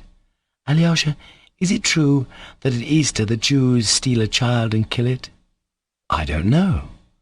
There's a book here in which I read about the trial of a Jew who took a child of 4 years old and cut off the fingers from both hands and then crucified him on the wall, hammered nails into him and crucified him, and afterwards when he was tried he said that the child died soon, within 4 hours. That was soon. He said the child moaned, kept on moaning, and he stood admiring it. That's nice. Nice? Nice. I sometimes imagine that it was I who crucified him. He would hang there moaning, and I would sit opposite him eating pineapple compote. I'm awfully fond of pineapple compote. Do you like it? Alyosha looked at her in silence. Her pale, sallow face was suddenly contorted. Her eyes burned. You know, when I read about that Jew I shook with sobs all night. I kept fancying how the little thing cried and moaned. A child of 4 years old understands, you know, and all the while the thought of pineapple compote haunted me. In the morning I wrote a letter to a certain person begging him particularly to come and see me. He came, and I suddenly told him all about the child and the pineapple compote, all about it all, and said that it was nice. He laughed and said it really was nice. Then he got up and went away. He was only here 5 minutes. Did he despise me? Did he despise me? Tell me, Alyosha, did he despise me or not? She sat up on the couch with flashing eyes. Tell me, Alyosha asked anxiously, did you send for that person? Yes, I did. Did you send him a letter? Yes. Simply to ask about that? About that child? No, not about that at all. But when he came, I asked him about that at once. He answered, laughed, got up and went away. That person behaved honourably, Alyosha murmured. And did he despise me? Did he laugh at me? No, for perhaps he believes in the pineapple compote himself. He's very ill now, too, Lisa. Yes, he does believe in it, said Lisa with flashing eyes. He doesn't despise anyone, Alyosha went on. Only he does not believe anyone. If he doesn't believe in people, of course, he does despise them. Then he despises me? Me? You too. Good. Lisa seemed to grind her teeth. When he went out laughing, I felt that it was nice to be despised. The child with fingers cut off is nice, and to be despised is nice. And she laughed at Alyosha's face, a feverish, malicious laugh. Do you know, Alyosha, do you know, I should like... Alyosha, save me. She suddenly jumped from the couch, rushed to him, and seized him with both hands. Save me! She almost groaned. Is there anyone in the world I can tell what I've told you? I've told you the truth, the truth. I shall kill myself because I loathe everything. I don't want to live because I loathe everything. I loathe everything, everything. Alyosha, why don't you love me in the least? She finished in a frenzy. But I do love you, answered Alyosha warmly. And will you weep over me? Will you? Yes. Not because I won't be your wife, but simply weep for me. Yes. Thank you. It's only your tears I want. Everyone else may punish me and trample me underfoot. Everyone, not excepting anyone, for I don't love anyone. Do you hear? Not anyone. On the contrary, I hate him. Go, Alyosha, it's time you went to your brother. She tore herself away from him suddenly. How can I leave you like this? Said Alyosha, almost in alarm. Go to your brother. The prison will be shut. Go. Here's your hat. Give my love to Mitya. Go. Go. And she almost forcibly pushed Alyosha out of the door. He looked at her with pained surprise, when he was suddenly aware of a letter in his right hand, a tiny letter folded up tight and sealed. He glanced at it and instantly read the address, to Ivan Fyodorovich Karamazov. He looked quickly at Lisa. Her face had become almost menacing. "Give it to him. You must give it to him," she ordered him, trembling and beside herself. "Today, at once, or I'll poison myself. That's why I sent for you."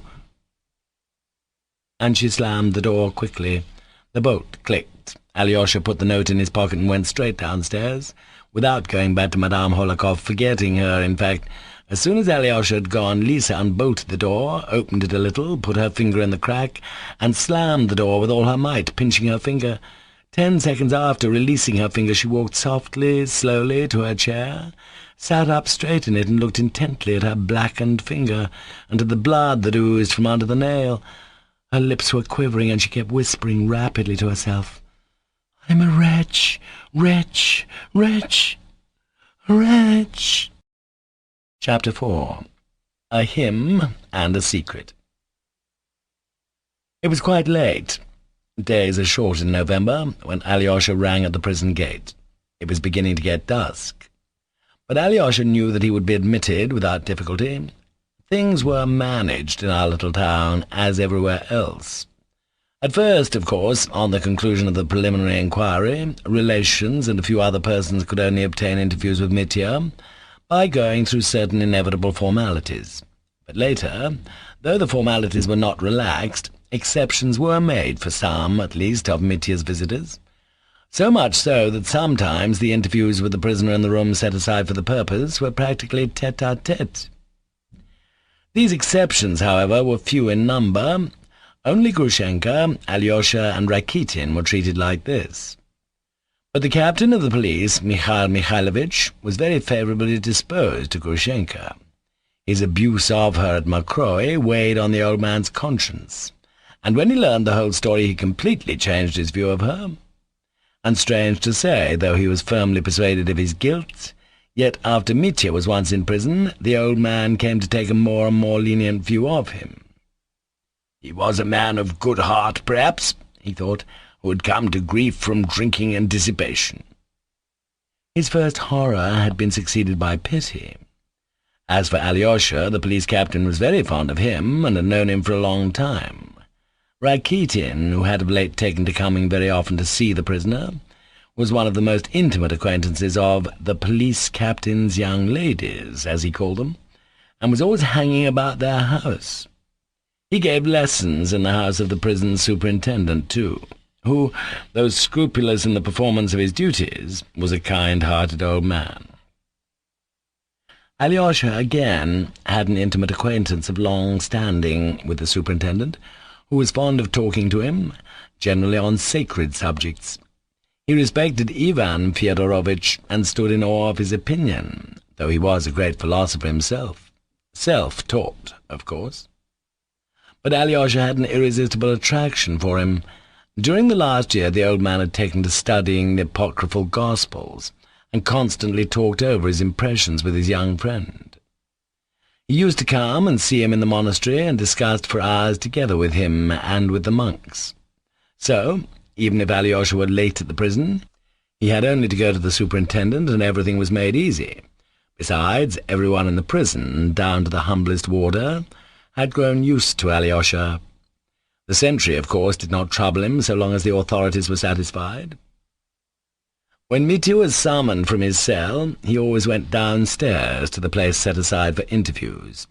As Alyosha entered the room, he came upon Rakitin, who was just taking leave of Mitya. They were both talking loudly. Mitya was laughing heartily as he saw him out, while Rakitin seemed grumbling. Rakitin did not like meeting Alyosha, especially of late. He scarcely spoke to him and bowed to him stiffly. Seeing Alyosha enter now, he frowned and looked away, as though he was entirely absorbed in buttoning his big, warm, fur-trimmed overcoat. Then he began looking at once for his umbrella. "I must mind not to forget my belongings," he muttered, simply to say something. "Mind you don't forget other people's belongings," said Mitya as a joke, and laughed at once at his own wit. Rakitin fired up instantly. "You'd better give that advice to your own family. You've always been a slave-driving lot, and not to Rakitin," he cried, suddenly trembling with anger. "What's the matter? I was joking," cried Mitya. "Damn it all, they're all like that." He turned to Alyosha, nodding towards Rakitin's hurriedly retreating figure.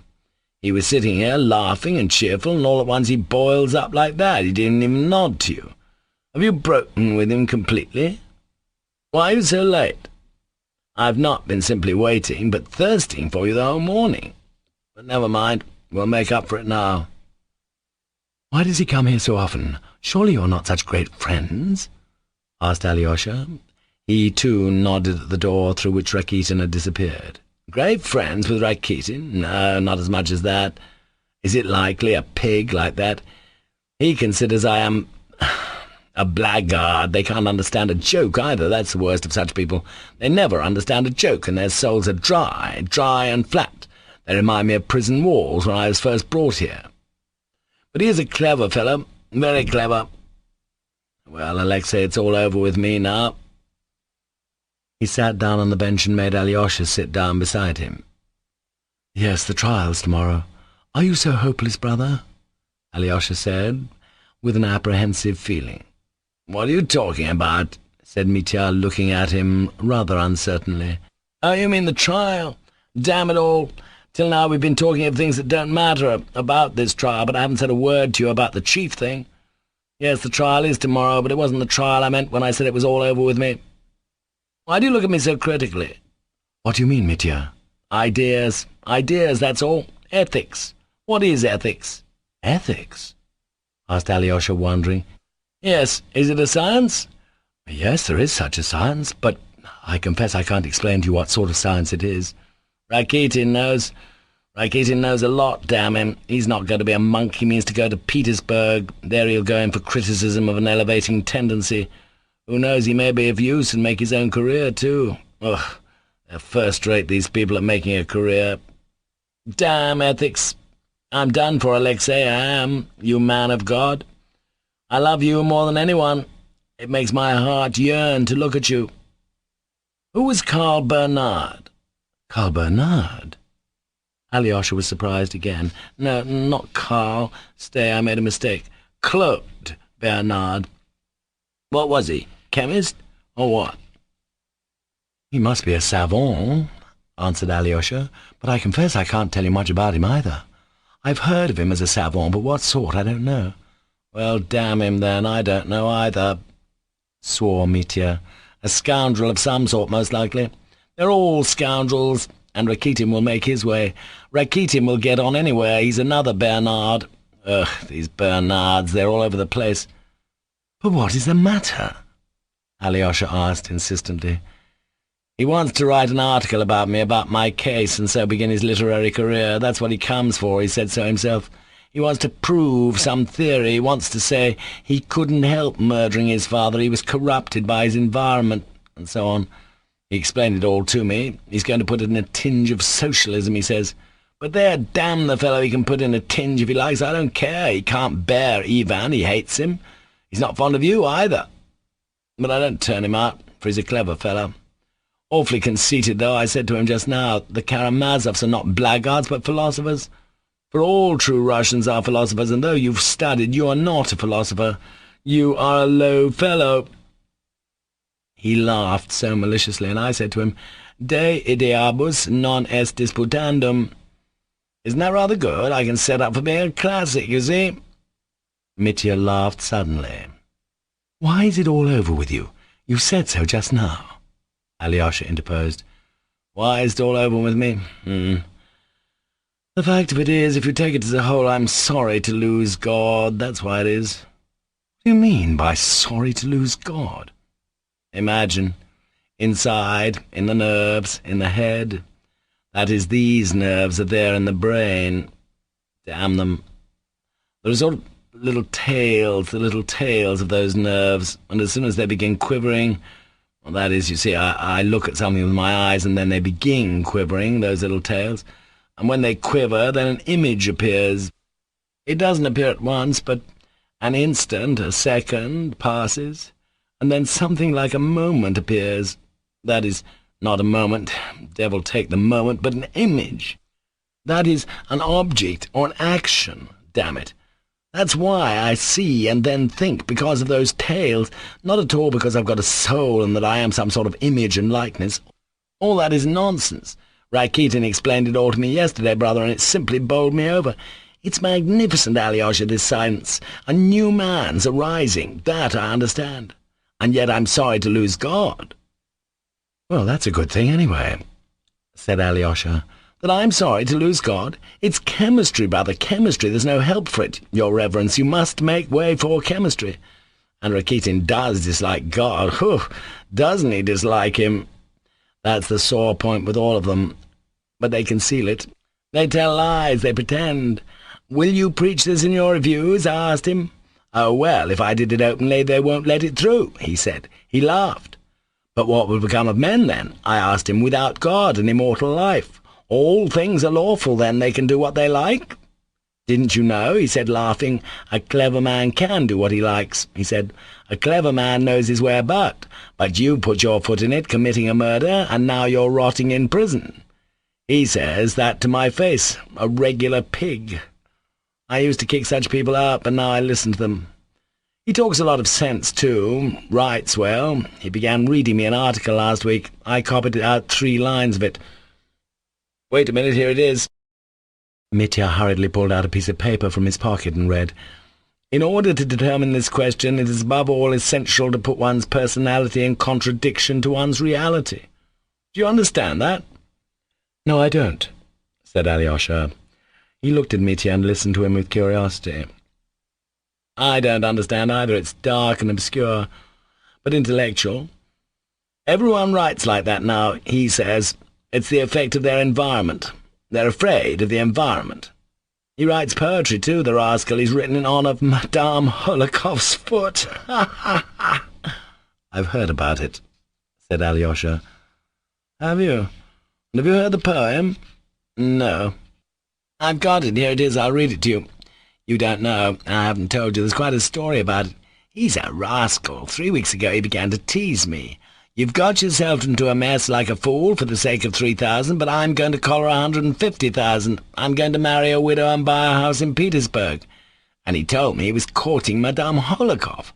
She hadn't much brains in her youth, and now at 40 she's lost what she had. But she's awfully sentimental, he says. That's how I shall get hold of her. When I marry her, I shall take her to Petersburg, and there I shall start a newspaper. And his mouth was simply watering the beast, not for the widow, but for the 150,000. And he made me believe it. He came to see me every day. She's coming round, he declared. He was beaming with delight, and then all of a sudden he was turned out of the house. Perotin's carrying everything before him. Bravo! I could kiss the silly old noodle for turning him out of the house. And he'd written this doggerel. It's the first time I've soiled my hands with writing poetry, he said. It's to win her heart, so it's in a good cause. When I get hold of the silly woman's fortune, I can be of great social utility. They have this social justification for every nasty thing they do. Anyway, it's better than your Pushkin's poetry, he said, for I've managed to advocate enlightenment even in that. I understand what he means about Pushkin, I quite see that, if he really was a man of talent and only wrote about women's feet. But wasn't Rakitin stuck up about his doggerel? The vanity of these fellows. On the convalescence of the swollen foot of the object of my affections. He thought of that for a title. He's a waggish fellow. A captivating little foot, though swollen and red and tender, the doctors come and plasters put, but still they cannot mend her. Yet 'tis not for her foot I dread, a theme for Pushkin's muse more fit. It's not her foot, it is her head I tremble for her loss of wit. For as her foot swells, strange to say, her intellect is on the wane. Oh, for some remedy, I pray, that may restore both foot and brain. He is a pig, a regular pig, but he's very arch, the rascal, and he really has put in a progressive idea, and wasn't he angry when she kicked him out? He was gnashing his teeth. He's taken his revenge already, said Alyosha. He's written a paragraph about Madame Holikov. And Alyosha told him briefly about the paragraph in Gossip. That's his doing, Mitya assented, frowning. That's him. These paragraphs, I know, the insulting things that have been written about Grushenka, for instance, and about Katya, too. He walked across the room with a harassed air. Brother, I cannot stay long, Alyosha said after a pause. Tomorrow will be a great and awful day for you. The judgment of God will be accomplished. I'm amazed at you. You walk about here talking of I don't know what. No, don't be amazed at me, Mitya broke in warmly. Am I to talk of that stinking dog? Of the murderer? We've talked enough of him. I don't want to say more of the stinking son of stinking Lizaveta. God will kill him, you will see. Hush. He went up to Alyosha excitedly and kissed him. His eyes glowed. Rakitin wouldn't understand it, he began in a sort of exultation. But you'll understand it all. That's why I was thirsting for you. You see, there's so much I've been wanting to tell you for ever so long, here, within these peeling walls. But I haven't said a word about what matters most. The moment never seems to have come. Now I can wait no longer. I must pour out my heart to you. Brother, these last 2 months I've found in myself a new man. A new man has risen up in me. He was hidden in me, but would never have come to the surface if it hadn't been for this blow from heaven. I am afraid, and what do I care if I spend 20 years in the mines breaking out ore with a hammer? I'm not a bit afraid of that. It's something else I'm afraid of now. That new man may leave me. Even there in the mines underground I may find a human heart in another convict and murderer by my side. And I may make friends with him, for even there one may live and love and suffer. One may thaw and revive a frozen heart in that convict. One may wait upon him for years and at last bring up from the dark depths a lofty soul, a feeling, suffering creature. One may bring forth an angel, create a hero. There are so many of them, hundreds of them, and we are all to blame for them. Why was it I dreamed of that babe at such a moment? Why is the babe so poor? That was a sign to me at that moment. It's for the babe I'm going, because we're all responsible for all the babes, for there are big children as well as little children. All are babes. I go for all because someone must go for all. I didn't kill Father, but I've got to go. I accept it. It's all come to me here, within these peeling walls. There are numbers of them there, hundreds of them underground, with hammers in their hands. Oh yes, we shall be in chains, and there'll be no freedom.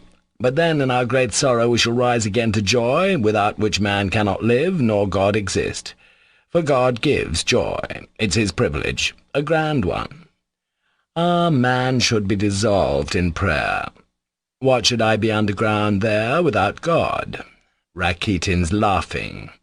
If they drive God from the earth, we shall shelter him underground. One cannot exist in prison without God. It's even more impossible than out of prison. And then we men underground will sing from the bowels of the earth a glorious hymn to God, with whom is joy. Hail to God and his joy, I love him." Mitya was almost gasping for breath as he uttered his wild speech. He turned pale, his lips quivered, and tears rolled down his cheeks. "Yes, life is full, there is life, even underground," he began again. "You wouldn't believe, Alexei, how I want to live now. What a thirst for existence and consciousness has sprung up in me within these peeling walls. Rakitin doesn't understand that. All he cares about is building a house and letting flats. But I've been longing for you, and what is suffering, I'm not afraid of it, even if it were beyond reckoning. I'm not afraid of it now. I was afraid of it before. Do you know, perhaps I won't answer at the trial at all. And I seem to have such strength in me now that I think I could stand anything, any suffering, only to be able to say and to repeat to myself every moment, I exist. In thousands of agonies, I exist. I'm tormented on the rack, but I exist. Though I sit alone in a pillar, I exist. I see the sun, and if I don't see the sun, I know it's there. And there's a whole life in that, in knowing that the sun is there. Alyosha, my angel, all these philosophies are the death of me. Damn them. Brother Ivan—" "What of Brother Ivan?" interrupted Alyosha, but Mitya did not hear. "You see, I never had any of these doubts before, but it was all hidden away in me. It was perhaps just because ideas I did not understand were surging up in me that I used to drink and fight and rage. It was to stifle them in myself, to still them, to smother them.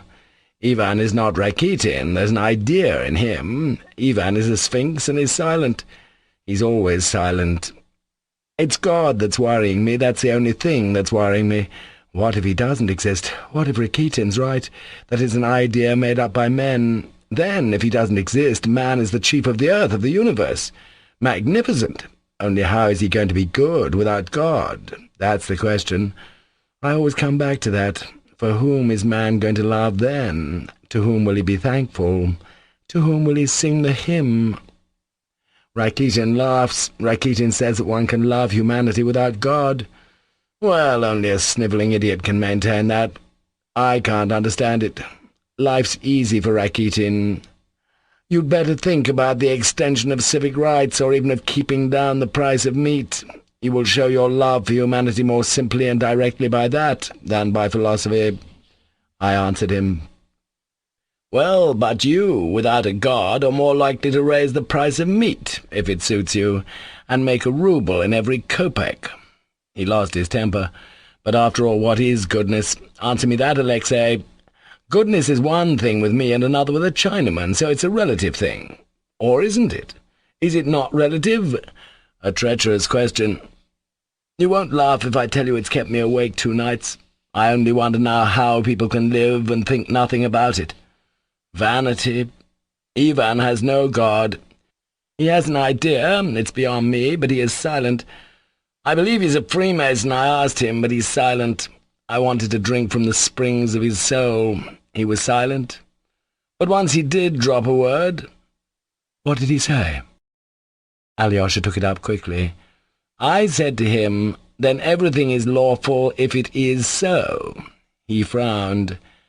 "Fyodor Pavlovitch, our papa, he said, was a pig, but his ideas were right enough. That was what he dropped. That was all he said. That was going one better than Rakitin." "Yes," Alyosha assented bitterly. "When was he with you?" "Of that later. Now I must speak of something else. I've said nothing about Ivan to you before. I put it off to the last. When my business here is over and the verdict has been given, then I'll tell you something. I'll tell you everything. We've something tremendous on hand, and you shall be my judge in it. But don't begin about that now. Be silent. You talk of tomorrow of the trial, but would you believe it, I know nothing about it." "Have you talked to the council?" "What's the use of the council? I told him all about it. He's a soft, city-bred rogue, a Bernard, but he doesn't believe me, not a bit of it. Only imagine he believes I did it. I see it. In that case, I asked him, why have you come to defend me? Hang them all. They've got a doctor down, too. Want to prove I'm mad. I won't have that. Katerina Ivanovna wants to do her duty to the end, whatever the strain." Mitya smiled bitterly. The cat, hard-hearted creature. She knows that I said of her at Mokroe that she was a woman of great wrath. They repeated it. Yes, the facts against me have grown numerous as the sands of the sea. Grigory sticks to his point. Grigory's honest, but a fool. Many people are honest because they're fools. That's Rakitin's idea. Grigory's my enemy, and there are some people who are better as foes than friends. I mean, Katerina Ivanovna. I'm afraid she'll tell how she bowed to the ground after that 4,000. She'll pay it back to the last farthing. I don't want her sacrifice. They'll put me to shame at the trial. I wonder how I can stand it. Go to her, Alyosha. Ask her not to speak of that in the court, can't you? But damn it all, it doesn't matter. I shall get through somehow. I don't pity her. It's her own doing. She deserves what she gets. I shall have my own story to tell, Alexei. He smiled bitterly again. Only Grusha. Grusha, good Lord. Why should she have such suffering to bear? He exclaimed suddenly with tears. Grusha's killing me. The thought of her's killing me. Killing me. She was with me just now. She told me she was very much grieved by you today. I know, confound my temper, it was jealousy. I was sorry. I kissed her as she was going. I didn't ask her forgiveness. Why didn't you? Exclaimed Alyosha. Suddenly Mitya laughed almost mirthfully. God preserve you, my dear boy, from ever asking forgiveness for a fault from a woman you love, from one you love especially, however greatly you may have been in fault. For a woman, devil only knows what to make of a woman. I know something about them, anyway. But try acknowledging you are in fault to a woman. Say, I am sorry, forgive me, and a shower of reproaches will follow. Nothing will make her forgive you simply and directly. She'll humble you to the dust, bring forward things that have never happened, recall everything, forget nothing, add something of her own, and only then forgive you. And even the best of them do it. She'll scrape up all the scrapings and load them on your head. They're ready to flay you alive, I tell you, every one of them, all these angels without whom we cannot live. I tell you plainly and openly, dear boy, every decent man ought to be under some woman's thumb. That's my conviction. Not conviction, but feeling. A man ought to be magnanimous, and it's no disgrace to a man, no disgrace to a hero, not even a Caesar. But don't ever beg her pardon all the same for anything. Remember that rule given you by your brother Mitya, who's come to ruin through women. No, I'd better make it up to Grusha somehow, without begging pardon. I worship her, Alexei, worship her. And if she doesn't see it, no, she still thinks I don't love her enough, and she tortures me with her love. The past was nothing. In the past it was only those infernal curves of hers that tortured me.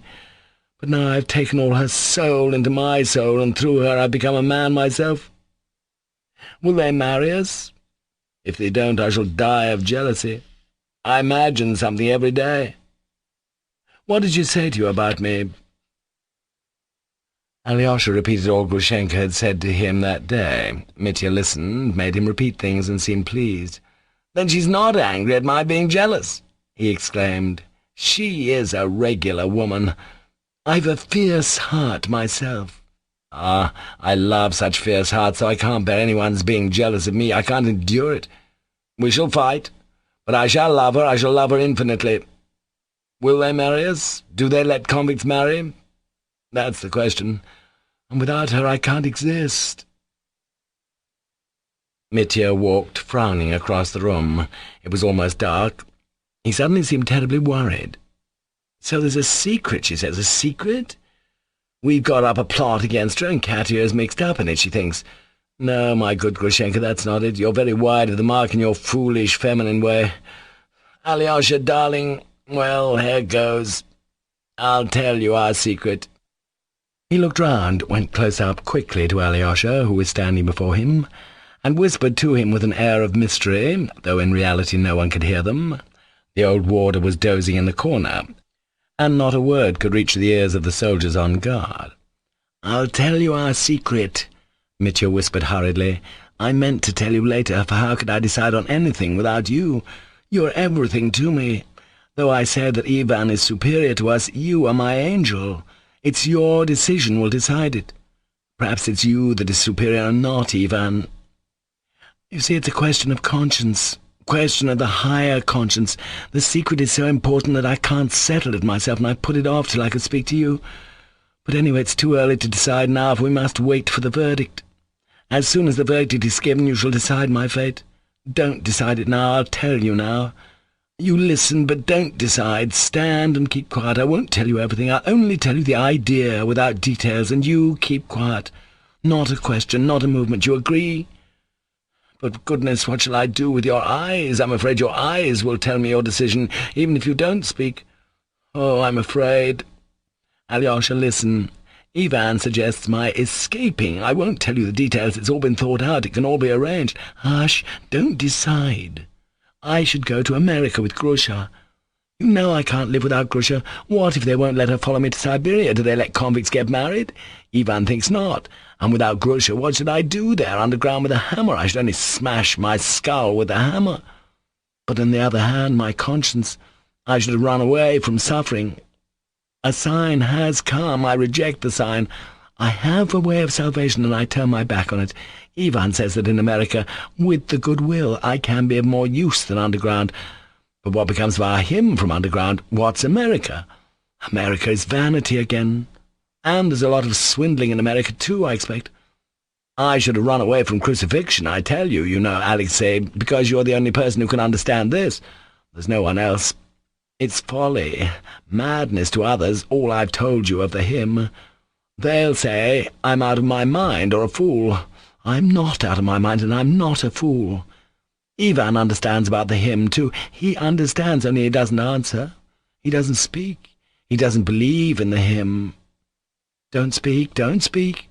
I see how you look. You have already decided. Don't decide. Spare me. I can't live without Grusha. Wait till after the trial. Mitya ended beside himself. He held Alyosha with both hands on his shoulders, and his yearning, feverish eyes were fixed on his brother's. "They don't let convicts marry, do they?" he repeated for the third time in a supplicating voice. Alyosha listened with extreme surprise and was deeply moved. "Tell me one thing," he said. "Is Ivan very keen on it? And whose idea was it?" His, and he is very keen on it. He didn't come to see me at first, then he suddenly came a week ago, and he began about it straight away. He's awfully keen on it. He doesn't ask me, but orders me to escape. He doesn't doubt of my obeying him, though I showed him all my heart as I have to you, and told him about the hymn, too. He told me he'd arrange it. He's found out about everything. But of that later. He's simply set on it. It's all a matter of money. He'll pay 10,000 for escape, and give me 20,000 for America, and he says we can arrange a magnificent escape for 10,000. And he told you on no account to tell me?" Alyosha asked again. "To tell no one, and especially not you. On no account to tell you. He's afraid, no doubt, that you'll stand before me as my conscience. Don't tell him I told you. Don't tell him for anything." "You're right," Alyosha pronounced. "It's impossible to decide anything before the trial is over. After the trial you'll decide of yourself. Then you'll find that new man in yourself, and he will decide. A new man, or a Bernard, who'll decide à la Bernard, for I believe I'm a contemptible Bernard myself," said Mitya with a bitter grin. "But, brother, have you no hope then of being acquitted?" Mitya shrugged his shoulders nervously and shook his head. "Alyosha, darling, it's time you were going," he said with a sudden haste. "There's the superintendent shouting in the yard. He'll be here directly. We're late. It's irregular. Embrace me quickly. Kiss me. Sign me with the cross, darling, for the cross I have to bear tomorrow." They embraced and kissed. "Ivan," said Mitya suddenly, "suggests my escaping. But of course he believes I did it." A mournful smile came onto his lips. "Have you asked him whether he believes it?" asked Alyosha. "No, I haven't. I wanted to, but I couldn't. I hadn't the courage. But I saw it from his eyes. Well, goodbye." Once more they kissed hurriedly, and Alyosha was just going out when Mitya suddenly called him back. "Stand, facing me. That's right." And again he seized Alyosha, putting both hands on his shoulders. His face became suddenly quite pale, so that it was dreadfully apparent, even through the gathering darkness. His lips twitched, his eyes fastened upon Alyosha. "Alyosha, tell me the whole truth as you would before God. Do you believe I did it? Do you in yourself believe it? The whole truth. Don't lie," he cried desperately. Everything seemed heaving before Alyosha, and he felt something like a stab at his heart. "Hush! What do you mean?" he faltered helplessly. "The whole truth, the whole— don't lie," repeated Mitya. "I've never for one instant believed that you were the murderer," broke in a shaking voice from Alyosha's breast, and he raised his right hand in the air as though calling God to witness his words. Mitya's whole face was lighted up with bliss. "Thank you," he articulated slowly, as though letting a sigh escape him after fainting. "Now you've given me new life. Would you believe it? Till this moment I've been afraid to ask you. Even you. Well, go, you've given me strength for tomorrow. God bless you. Come, go along. Love, Ivan," was Mitya's last word. Alyosha went out in tears. Such distrustfulness in Mitya, such lack of confidence even to him, to Alyosha, all this suddenly opened before Alyosha an unsuspected depth of hopeless grief and despair in the soul of his unhappy brother. Intense, infinite compassion overwhelmed him instantly. There was a poignant ache in his torn heart. "Love, Ivan," he suddenly recalled Mitya's words. And he was going to Ivan. He badly wanted to see Ivan all day. He was as much worried about Ivan as about Mitya, and more than ever now. Chapter 5. Not you. Not you. On the way to Ivan, he had to pass the house where Katerina Ivanovna was living. There was light in the windows. He suddenly stopped and resolved to go in. He'd not seen Katerina Ivanovna for more than a week. But now it struck him that Ivan might be with her, especially on the eve of the terrible day. Ringing and mounting the staircase, which was dimly lighted by a Chinese lantern, he saw a man coming down, and as they met, he recognized him as his brother. So he was just coming from Katerina Ivanovna. "Ah, it's only you," said Ivan dryly. "Well, goodbye. You're going to her?" "Yes." "I don't advise you to. She's upset, and you'll upset her more." A door was instantly flung open above, and a voice cried suddenly, "No, no, Alexey Fyodorovitch, have you come from him?" "Yes, I have been with him." "Has he sent me any message? Come up, Alyosha, and you, Ivan Fyodorovitch. You must come back, you must. Do you hear?" There was such a peremptory note in Katya's voice that Ivan, after a moment's hesitation, made up his mind to go back with Alyosha. "She was listening," he murmured angrily to himself, but Alyosha heard it. "Excuse my keeping my greatcoat on," said Ivan, going into the drawing-room. "I won't sit down. I won't stay more than a minute." "Sit down, Alexey Fyodorovitch," said Katerina Ivanovna, though she remained standing. She had changed very little during this time, but there was an ominous gleam in her dark eyes. Alyosha remembered afterwards that she'd struck him as particularly handsome at that moment. "What did he ask you to tell me?" "Only one thing," said Alyosha, looking her straight in the face, "that you would spare yourself and say nothing at the trial of what—" he was a little confused— "passed between you at the time of your first acquaintance in that town." "Ah, that I bowed down to the ground for that money." She broke into a bitter laugh. "Why is he afraid for me or for himself? He asks me to spare whom? Him or myself? Tell me, Alexey Fyodorovitch." Alyosha watched her intently, trying to understand her. "Both yourself and him," he answered softly. "I'm glad to hear it," she snapped out maliciously, and she suddenly blushed. "You don't know me yet, Alexey Fyodorovitch," she said menacingly, "and I don't know myself yet. Perhaps you'll want to trample me underfoot after my examination tomorrow." "You will give your evidence honourably," said Alyosha. "That's all that's wanted." "Women are often dishonourable," she snarled. "Only an hour ago I was thinking I felt afraid to touch that monster, as though he were a reptile. But no, he is still a human being to me. But did he do it? Is he the murderer?" she cried all of a sudden, hysterically, turning quickly to Ivan. Alyosha saw at once that she'd asked Ivan that question before, perhaps only a moment before he came in, and not for the first time, but for the 100th, and that they had ended by quarrelling. "I've been to see Smerdyakov. It was you who persuaded me that he murdered his father. It's only you I believed," she continued, still addressing Ivan. He gave her a sort of strained smile. Alyosha started at her tone. He had not suspected such familiar intimacy between them. "Well, that's enough, anyway." Ivan cut short the conversation. "I'm going. I'll come tomorrow." And turning at once, he walked out of the room and went straight downstairs. With an imperious gesture, Katerina Ivanovna seized Alyosha by both hands. "Follow him. Overtake him. Don't leave him alone for a minute," she said in a hurried whisper. "He's mad. Don't you know that he's mad? He's in a fever, nervous fever. The doctor told me so. Go, run after him." Alyosha jumped up and ran after Ivan, who was not 50 paces ahead of him. "What do you want?" He turned quickly on Alyosha, seeing that he was running after him.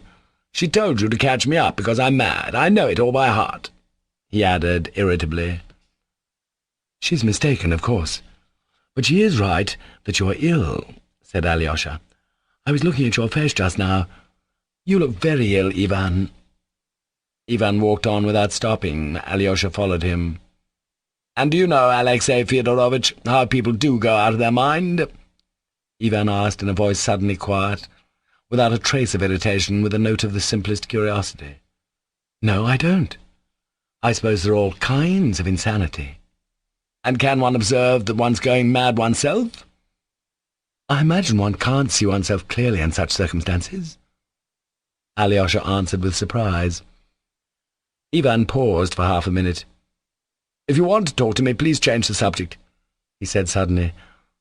"Oh, while I think of it, I have a letter for you," said Alyosha timidly, and he took Lisa's note from his pocket and held it out to Ivan.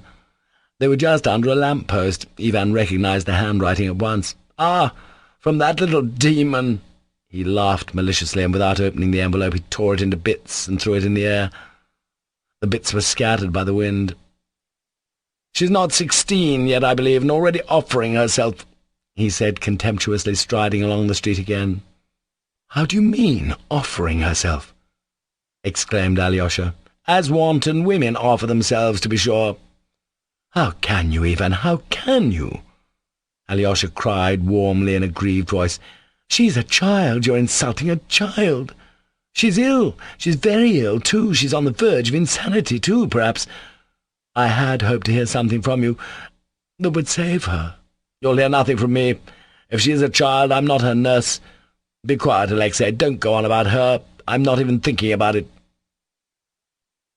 They were silent again for a moment. "She'll be praying all night now to the Mother of God to show her how to act tomorrow at the trial," he said sharply and angrily again. You mean Katerina Ivanovna?" "Yes, whether she's to save Mitya or ruin him. She'll pray for light from above. She can't make up her mind for herself, you see. She's not had time to decide yet. She takes me for her nurse, too. She wants me to sing lullabies to her." "Katerina Ivanovna loves you, brother," said Alyosha sadly. "Perhaps, but I'm not very keen on her." "She is suffering. Why do you sometimes say things to her that give her hope?" Alyosha went on with timid reproach. "I know that you've given her hope. Forgive me for speaking to you like this," he added. "I can't behave to her as I ought, break off altogether and tell her so straight out," said Ivan irritably. "I must wait till sentence is passed on the murderer. If I break off with her now, she'll avenge herself on me by ruining that scoundrel tomorrow at the trial, for she hates him and knows she hates him. It's all a lie, lie upon lie. As long as I don't break off with her, she goes on hoping, and she won't ruin that monster, knowing how I want to get him out of trouble. If only that damned verdict would come." The words murderer and monster echoed painfully in Alyosha's heart. "But how can she ruin Mitya?" he asked, pondering on Ivan's words. "What evidence can she give that would ruin Mitya?" "You don't know that yet. She's got a document in her hands in Mitya's own writing that proves conclusively that he did murder Fyodor Pavlovitch." "That's impossible," cried Alyosha. "Why is it impossible? I've read it myself." "There can't be such a document," Alyosha repeated warmly. "There can't be, because he's not the murderer. It's not he murdered father. Not he." Ivan suddenly stopped. "Who is the murderer, then, according to you?" he asked with apparent coldness. There was even a supercilious note in his voice. "You know who," Alyosha pronounced in a low, penetrating voice. "Who? You mean the myth about that crazy idiot, the epileptic Smerdyakov?" Alyosha suddenly felt himself trembling all over. "You know who?" broke helplessly from him. He could scarcely breathe. "Who? Who?" Ivan cried almost fiercely. All his restraint suddenly vanished. "I only know one thing," Alyosha went on, still almost in a whisper. "It wasn't you killed Father." "Not you? What do you mean by not you?"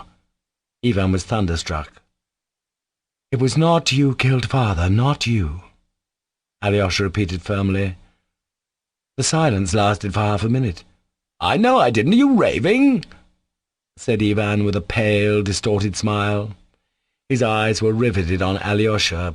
They were standing again under a lamp-post. "No, Ivan, you've told yourself several times that you are the murderer." "When did I say so? I was in Moscow. When have I said so?" Ivan faltered helplessly. "You've said so to yourself many times when you've been alone during these 2 dreadful months," Alyosha went on softly and distinctly as before. Yet he was speaking now, as it were, not of himself, not of his own will, but obeying some irresistible command. "You have accused yourself, and confessed to yourself that you are the murderer and no one else. But you didn't do it. You are mistaken. You're not the murderer, do you hear? It was not you. God has sent me to tell you so." They were both silent. The silence lasted a whole long minute. They were both standing still, gazing into each other's eyes. They were both pale. Suddenly Ivan began trembling all over and clutched Alyosha's shoulder. "You've been in my room," he whispered hoarsely. "You've been there at night when he came. Confess. Have you seen him? Have you seen him?" "Whom do you mean? Mitya?" Alyosha asked, bewildered. "Not him, damn the monster!" Ivan shouted in a frenzy. "Do you know that he visits me? How did you find out? Speak!" "Who is he? I don't know whom you're talking about." Alyosha faltered, beginning to be alarmed. "Yes, you do know, or how could you? It's impossible that you don't know." Suddenly he seemed to check himself. He stood still and seemed to reflect. A strange grin contorted his lips. "Brother," Alyosha began again in a shaking voice, "I've said this to you because you'll believe my word. I know that. I tell you once and for all, it's not you. You hear? Once for all. God has put it into my heart to say this to you, even though it may make you hate me from this hour." But by now Ivan had apparently regained his self-control. "Alexei Fyodorovitch," he said with a cold smile, "I can't endure prophets and epileptics, messengers from God especially, and you know that only too well. I break off all relations with you from this moment, and probably forever. I beg you to leave me at this turning. It's the way to your lodgings, too. You'd better be particularly careful not to come to me today. Do you hear?" He turned and walked on with a firm step, not looking back. "Brother," Alyosha called after him, "if anything happens to you today, turn to me before anyone." But Ivan made no reply. Alyosha stood under the lamp-post at the crossroads till Ivan had vanished into the darkness. Then he turned and walked slowly homewards. Both Alyosha and Ivan were living in lodgings. Neither of them was willing to live in Fyodor Pavlovitch's empty house. Alyosha had a furnished room in the house of some working people. Ivan lived some distance from him. He had taken a roomy and fairly comfortable lodge attached to a fine house that belonged to a well-to-do lady, the widow of an official. But his only attendant was a deaf and rheumatic old crone who went to bed at 6 o'clock every evening and got up at 6 in the morning. Ivan had become remarkably indifferent to his comforts of late, and very fond of being alone. He did everything for himself in the one room he lived in, and rarely entered any of the other rooms in his abode. He reached the gate of the house and had his hand on the bell when he suddenly stopped. He felt that he was trembling all over with anger.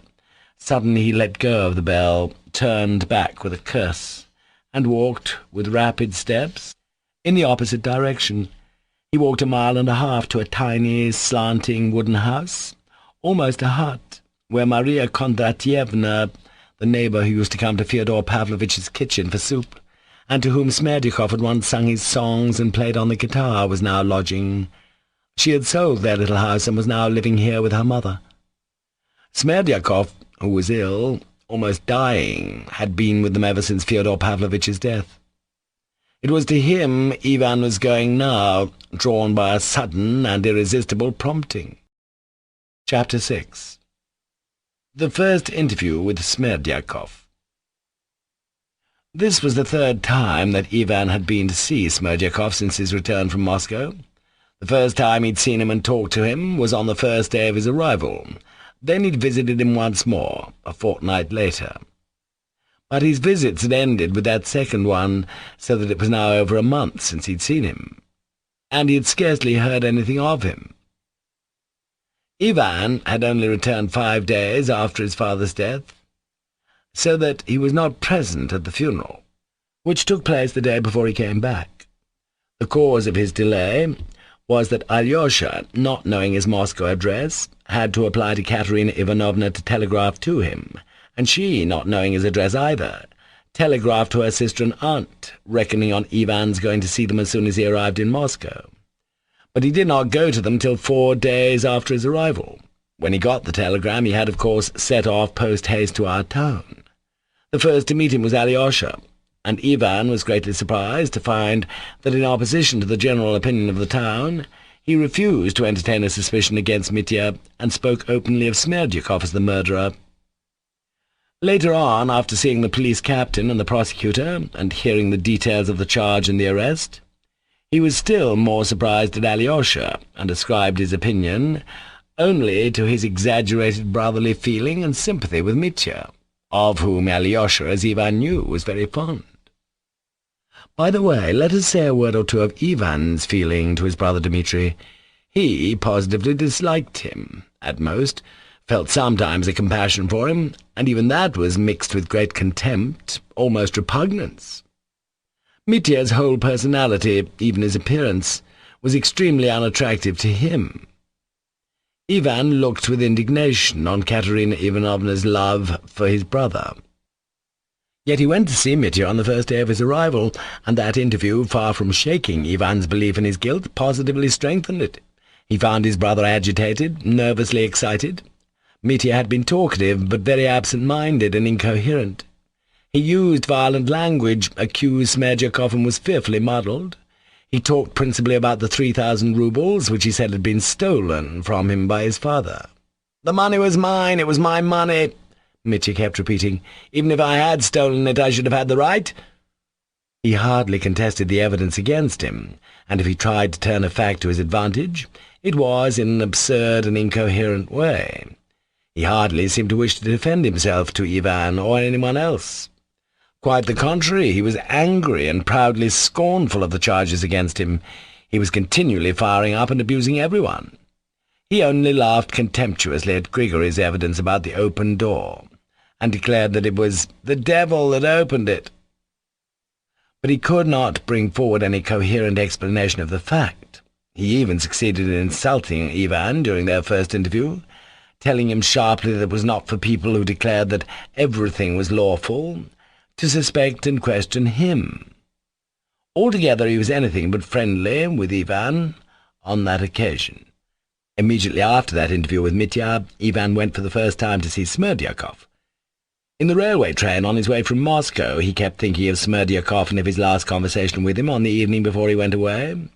Many things seemed to him puzzling and suspicious, but when he gave his evidence to the investigating lawyer, Ivan said nothing, for the time, of that conversation.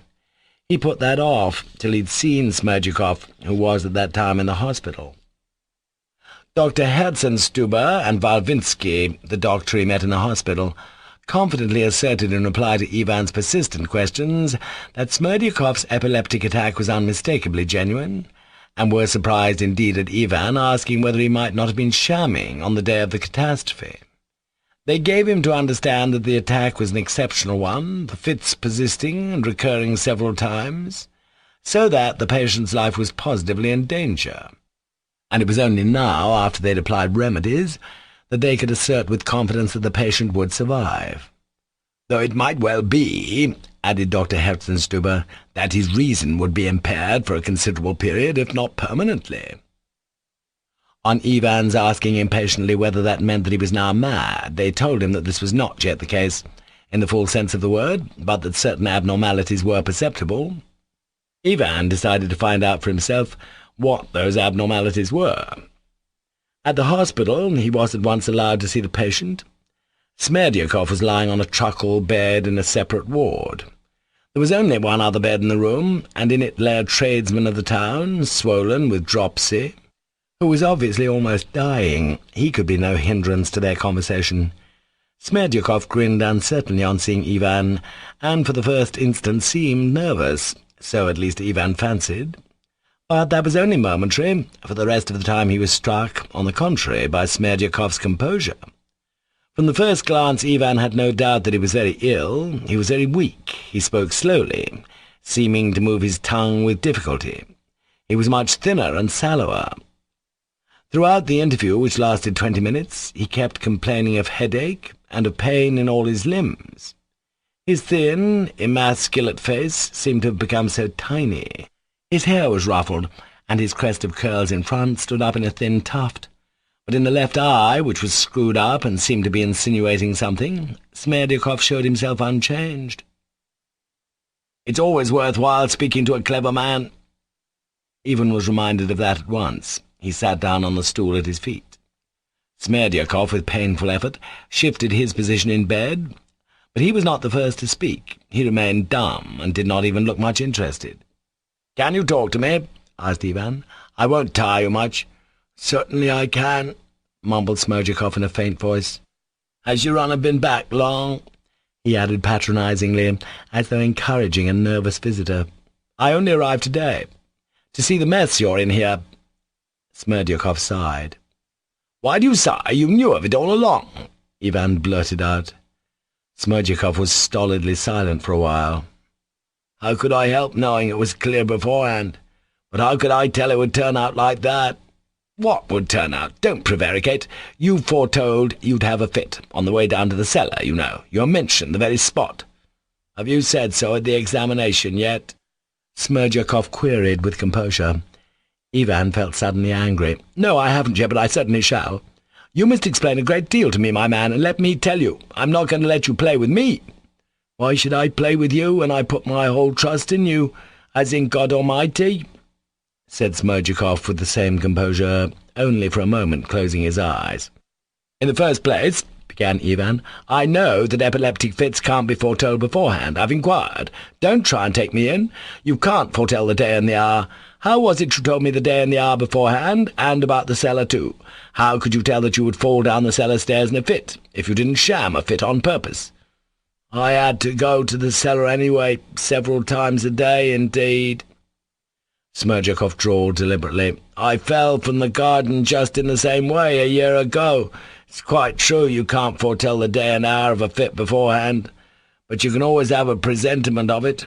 But you did foretell the day and the hour. In regard to my epilepsy, sir, you'd much better inquire of the doctors here. You can ask them whether it was a real fit or a sham. It's no use my saying any more about it. And the cellar? How could you know beforehand of the cellar? You don't seem to be able to get over that cellar. As I was going down to the cellar, I was in terrible dread and doubt. What frightened me most was losing you and being left without defence in all the world. So I went down into the cellar thinking, here it'll come on directly, it'll strike me down directly. Shall I fall? And it was through this fear that I suddenly felt the spasm that always comes, and so I went flying. All that and all my previous conversation with you at the gate the evening before, when I told you how frightened I was and spoke of the cellar. I told all that to Dr. Herzenstube and Nikolai Parfenovitch, the investigating lawyer. And it's all been written down in the protocol. And the doctor here, Mr. Varvinsky, maintained to all of them that it was just the thought of it brought it on, the apprehension that I might fall. It was just then that the fit seized me, and so they've written it down, that it's just how it must have happened, simply from fear. As he finished, Smerdyakov drew a deep breath, as though exhausted. "Then you have said all that in your evidence?" said Ivan, somewhat taken aback. He had meant to frighten him with the threat of repeating their conversation, and it appeared that Smerdyakov had already reported it all himself. "What have I to be afraid of? Let them write down the whole truth," Smerdyakov pronounced firmly. "And have you told them every word of our conversation at the gate?" "No, not to say every word." "And did you tell them that you can sham fits, as you boasted then?" "No, I didn't tell them that, either." "Tell me now, why did you send me, then, to Chermashnya?" "I was afraid you'd go away to Moscow. Chermashnya is nearer, anyway." "You're lying. You suggested my going away yourself. You told me to get out of the way of trouble." "That was simply out of affection and my sincere devotion to you, foreseeing trouble in the house, to spare you. Only I wanted to spare myself even more. That's why I told you to get out of harm's way, that you might understand that there'd be trouble in the house, and would remain at home to protect your father." "You might have said it more directly, you blockhead." Ivan suddenly fired up. "How could I have said it more directly, then? It was simply my fear that made me speak, and you might have been angry, too. I might well have been apprehensive that Dmitri Fyodorovitch would make a scene and carry away that money, for he considered it as good as his own. But who could tell that it would end in a murder like this? I thought that he would only carry off the 3,000 that lay under the master's mattress in the envelope, and you see he's murdered him. How could you guess it either, sir?" "But if you say yourself that it couldn't be guessed, how could I have guessed and stayed at home? You contradict yourself," said Ivan, pondering. "You might have guessed from my sending you to Chermashnya, not to Moscow." "How could I guess it from that?" Smerdyakov seemed much exhausted, and again he was silent for a minute. "You might have guessed from the fact of my asking you not to go to Moscow, but to Chermashnya, that I wanted to have you nearer, for Moscow's a long way off, and Dmitri Fyodorovitch, knowing you are not far off, would not be so bold. And if anything had happened, you might have come to protect me too, for I warned you of Grigory Vasilyevich's illness, and that I was afraid of having a fit. And when I explained those knocks to you, by means of which one could go in to the deceased, and that Dmitri Fyodorovitch knew them all through me, I thought that you would guess yourself that he would be sure to do something, and so wouldn't go to Chermashnya even, but would stay." "He talks very coherently," thought Ivan, "though he does mumble." "What's the derangement of his faculties that Hertenstubben's talked of?" "You're cunning with me, damn you!" he exclaimed, getting angry. "But I thought at the time that you quite guessed," Smerdyakov parried with the simplest air. "If I'd guessed, I should have stayed," cried Ivan. "Why, I thought that it was because you guessed that you went away in such a hurry, only to get out of trouble, only to run away and save yourself in your fright. You think that everyone is as great a coward as yourself? Forgive me, I thought you were like me." "Of course I ought to have guessed," Ivan said in agitation, "and I did guess there was some mischief brewing on your part. Only you are lying, you're lying again," he cried, suddenly recollecting. "Do you remember how you went up to the carriage and said to me, 'It's always worthwhile speaking to a clever man'? So you were glad I went away, since you praised me." Smerdyakov sighed again and again. A trace of colour came into his face. "If I was pleased," he articulated rather breathlessly, "it was simply because you agreed not to go to Moscow, but to Chermashnya, for it was nearer anyway. Only when I said these words to you, it was not by way of praise, but of reproach. You didn't understand it." "What reproach?" "Why, that foreseeing such a calamity, you deserted your own father and would not protect us, for I might have been taken up any time for stealing that 3,000. "Damn you!" Ivan swore again. "Stay, did you tell the prosecutor and the investigating lawyer about those knocks?" "I told them everything just as it was." Ivan wondered inwardly again. "If I thought of anything then," he began again, "it was solely of some wickedness on your part. Dmitri might kill him, but that he would steal, I did not believe that then, but I was prepared for any wickedness from you. You told me yourself you could sham a fit. What did you say that for?" "It was just through my simplicity, and I never have shammed a fit and purpose in my life. And I only said so then to boast to you. It was just foolishness. I liked you so much then, and was open-hearted with you. My brother directly accuses you of the murder and theft. What else is left for him to do?" said Smerdyakov with a bitter grin. "And who will believe him with all the proofs against him? Grigory Vasilevich saw the door open. What can he say after that? But never mind him, he's trembling to save himself." He slowly ceased speaking and suddenly, as though on reflection, added, "And look here again, he wants to throw it on me and make out that it is the work of my hands. I've heard that already. But as to my being clever at shamming a fit, should I have told you beforehand that I could sham one if I really had had such a design against your father? If I'd been planning such a murder, could I have been such a fool as to give such evidence against myself beforehand? And to his son, too? Upon my word, is that likely? As if that could be. Such a thing has never happened. No one hears this talk of ours now, except Providence itself. And if you were to tell of it to the prosecutor and Nikolai Parfenovitch, you might defend me completely by doing so, for who would be likely to be such a criminal if he's open-hearted beforehand? Anyone can see that." "Well," and Ivan got up to cut short the conversation, struck by Smerdyakov's last argument, "I don't suspect you at all, and I think it's absurd indeed to suspect you. On the contrary, I'm grateful to you for setting my mind at rest. Now I'm going, but I'll come again. Meanwhile, goodbye. Get well. Is there anything you want?" "I'm very thankful for everything. Marfa Ignatyevna does not forget me, and provides me anything I want, according to her kindness. Good people visit me every day. Goodbye, but I shan't say anything of your being able to sham a fit, and I don't advise you to either."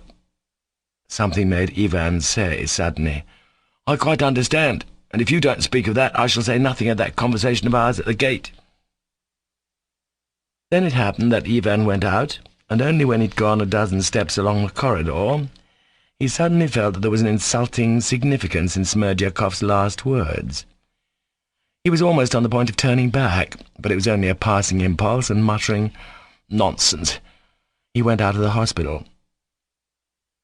His chief feeling was one of relief at the fact that it was not Smerdyakov, but Mitya, who had committed the murder, though he might have been expected to feel the opposite. He did not want to analyze the reason for this feeling, and even felt a positive repugnance at prying into his sensations. He felt as though he wanted to make haste to forget something. In the following days he became convinced of Mitya's guilt, as he got to know all the weight of evidence against him. There was evidence of people of no importance, Fenya and her mother, for instance, but the effect of it was almost overpowering. As to Perhotin, the people at the tavern and at Plotnikov's shop, as well as the witnesses at Mokroe, their evidence seemed conclusive. It was the details that were so damning. The secret of the knocks impressed the lawyers almost as much as Grigory's evidence as to the open door. Grigory's wife, Marfa, in answer to Ivan's questions, declared that Smerdyakov had been lying all night the other side of the partition wall. He was not 3 paces from our bed, and that although she was a sound sleeper, she waked several times and heard him moaning. He was moaning the whole time, moaning continually. Talking to Herzenstube, and giving it as his opinion that Smerdyakov was not mad, but only rather weak, Ivan only evoked from the old man a subtle smile. "Do you know how he spends his time now?" he asked. "Learning lists of French words by heart. He has an exercise book under his pillow with the French words written out in Russian letters for him by someone." Ivan ended by dismissing all doubts. He could not think of Dmitri without repulsion. Only one thing was strange, however. Alyosha persisted that Dmitri was not the murderer, and that in all probability Smerdyakov was. Ivan always felt that Alyosha's opinion meant a great deal to him, and so he was astonished at it now. Another thing that was strange was that Alyosha did not make any attempt to talk about Mitya with Ivan, that he never began on the subject, and only answered his questions. This, too, struck Ivan particularly. But he was very much preoccupied at that time with something quite apart from that. On his return from Moscow, he abandoned himself hopelessly to his mad and consuming passion for Katerina Ivanovna. This was not the time to begin to speak of this new passion of Ivan's, which left its mark on all the rest of his life. This would furnish the subject for another novel, which I perhaps may never write. But I cannot omit to mention here that when Ivan, on leaving Katerina Ivanovna with Alyosha, as I've related already, told him, "I'm not keen on her," it was an absolute lie. He loved her madly, though at times he hated her so that he might have murdered her. Many causes helped to bring about this feeling. Shattered by what had happened with Mitya, she rushed on Ivan's return to meet him as her one salvation. She was hurt, insulted, and humiliated in her feelings. And here the man had come back to her, who had loved her so ardently before, oh, she knew that very well, and whose heart and intellect she considered so superior to her own. But the sternly virtuous girl did not abandon herself altogether to the man she loved, in spite of the Karamazov violence of his passions and the great fascination he had for her. She was continually tormented at the same time by remorse for having deserted Mitya, and in moments of discord and violent anger, and they were numerous, she told Ivan so plainly. This is what he had called to Alyosha lies upon lies. There was, of course, much that was false in it, and that angered Ivan more than anything. But of all this later. He did, in fact, for a time, almost forget Smerdyakov's existence, and yet a fortnight after his first visit to him, he began to be haunted by the same strange thoughts as before. It's enough to say that he was continually asking himself, why was it that on that last night in Fyodor Pavlovitch's house he had crept out onto the stairs like a thief, and listened to hear what his father was doing below? Why had he recalled that afterwards with repulsion? Why, next morning, had he been suddenly so depressed on the journey? Why, as he reached Moscow, had he said to himself, "I am a scoundrel"? And now he almost fancied that these tormenting thoughts would make him even forgive Katerina Ivanovna, so completely did they take possession of him again. It was just after fancying this that he met Alyosha in the street. He stopped him at once and put a question to him. "Do you remember when Dmitri burst in after dinner and beat father, and afterwards I told you in the yard that I reserved the right to desire? Tell me, did you think then that I desired father's death or not?" "I did think so," answered Alyosha softly. "It was so, too, it was not a matter of guessing. But didn't you fancy then that what I wished was just that one reptile should devour another?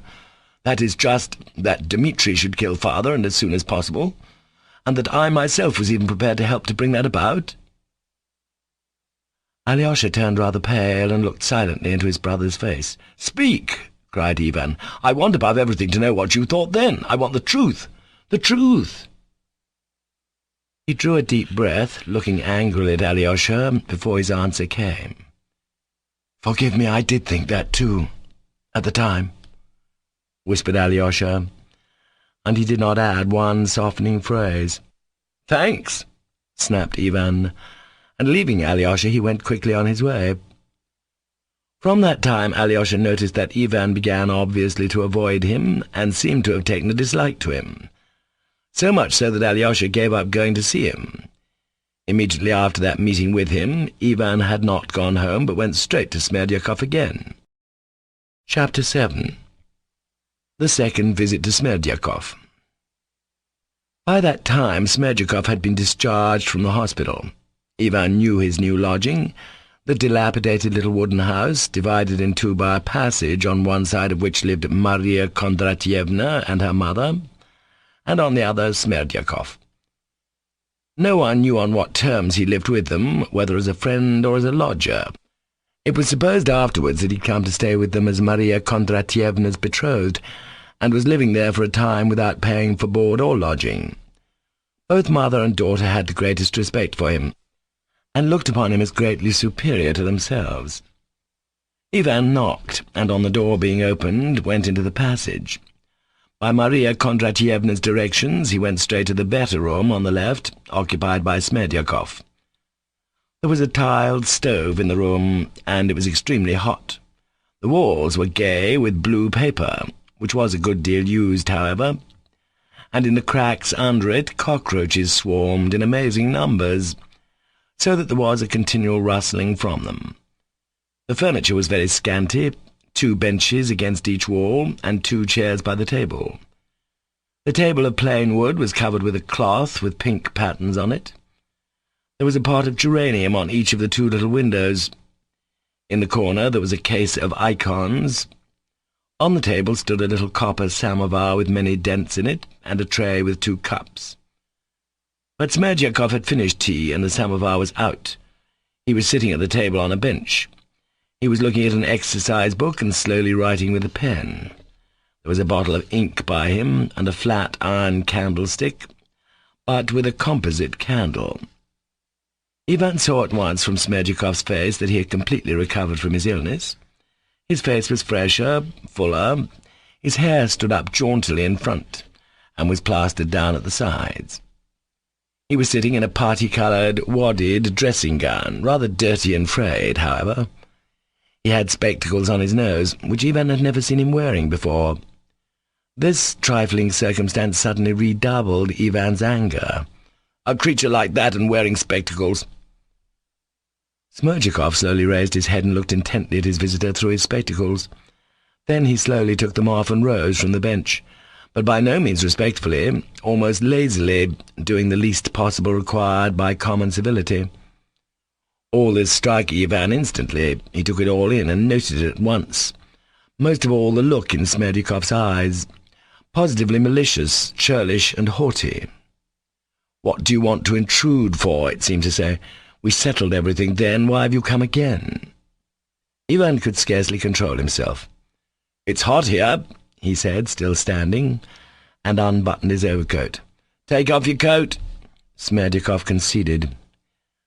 Ivan took off his coat and threw it on a bench with trembling hands.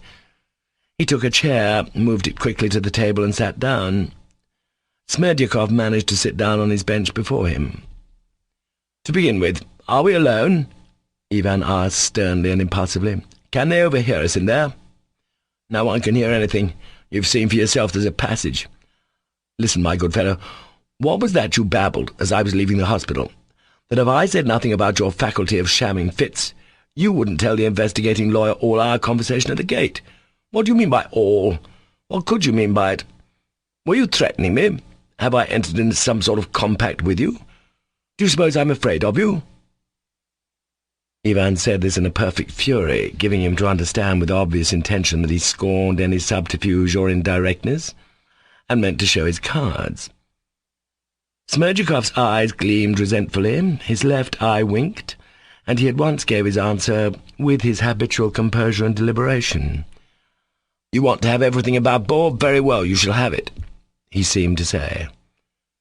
"This is what I meant then, and this is why I said that you, knowing beforehand of this murder of your own parent, left him to his fate, and that people mightn't after that conclude any evil about your feelings, and perhaps of something else too. That's what I promised not to tell the authorities." Though Smerdyakov spoke without haste and obviously controlling himself, yet there was something in his voice, determined and emphatic, resentful and insolently defiant. He stared impudently at Ivan. A mist passed before Ivan's eyes for the first moment. "How? What? Are you out of your mind? I'm perfectly in possession of all my faculties. Do you suppose I knew of the murder?" Ivan cried at last, and he brought his fist violently on the table. "What do you mean by something else too? Speak, scoundrel!" Smerdyakov was silent and still scanned Ivan with the same insolent stare. "Speak, you stinking rogue! What is that something else too?" "The something else I meant was that you probably too were very desirous of your parents' death." Ivan jumped up and struck him with all his might on the shoulder, so that he fell back against the wall. In an instant his face was bathed in tears, saying, "It's a shame, sir, to strike a sick man." He dried his eyes with a very dirty blue check handkerchief and sank into quiet weeping. A minute passed. "That's enough. Leave off," Ivan said peremptorily, sitting down again. "Don't put me out of all patience." Smerdyakov took the rag from his eyes. Every line of his puckered face reflected the insult he'd just received. "So you thought then, you scoundrel, that together with Dmitri I meant to kill my father? I didn't know what thoughts were in your mind then," said Smerdyakov resentfully, "and so I stopped you then at the gate to sound you on that very point." "To sound what? What?" "Why, that very circumstance, whether you wanted your father to be murdered or not."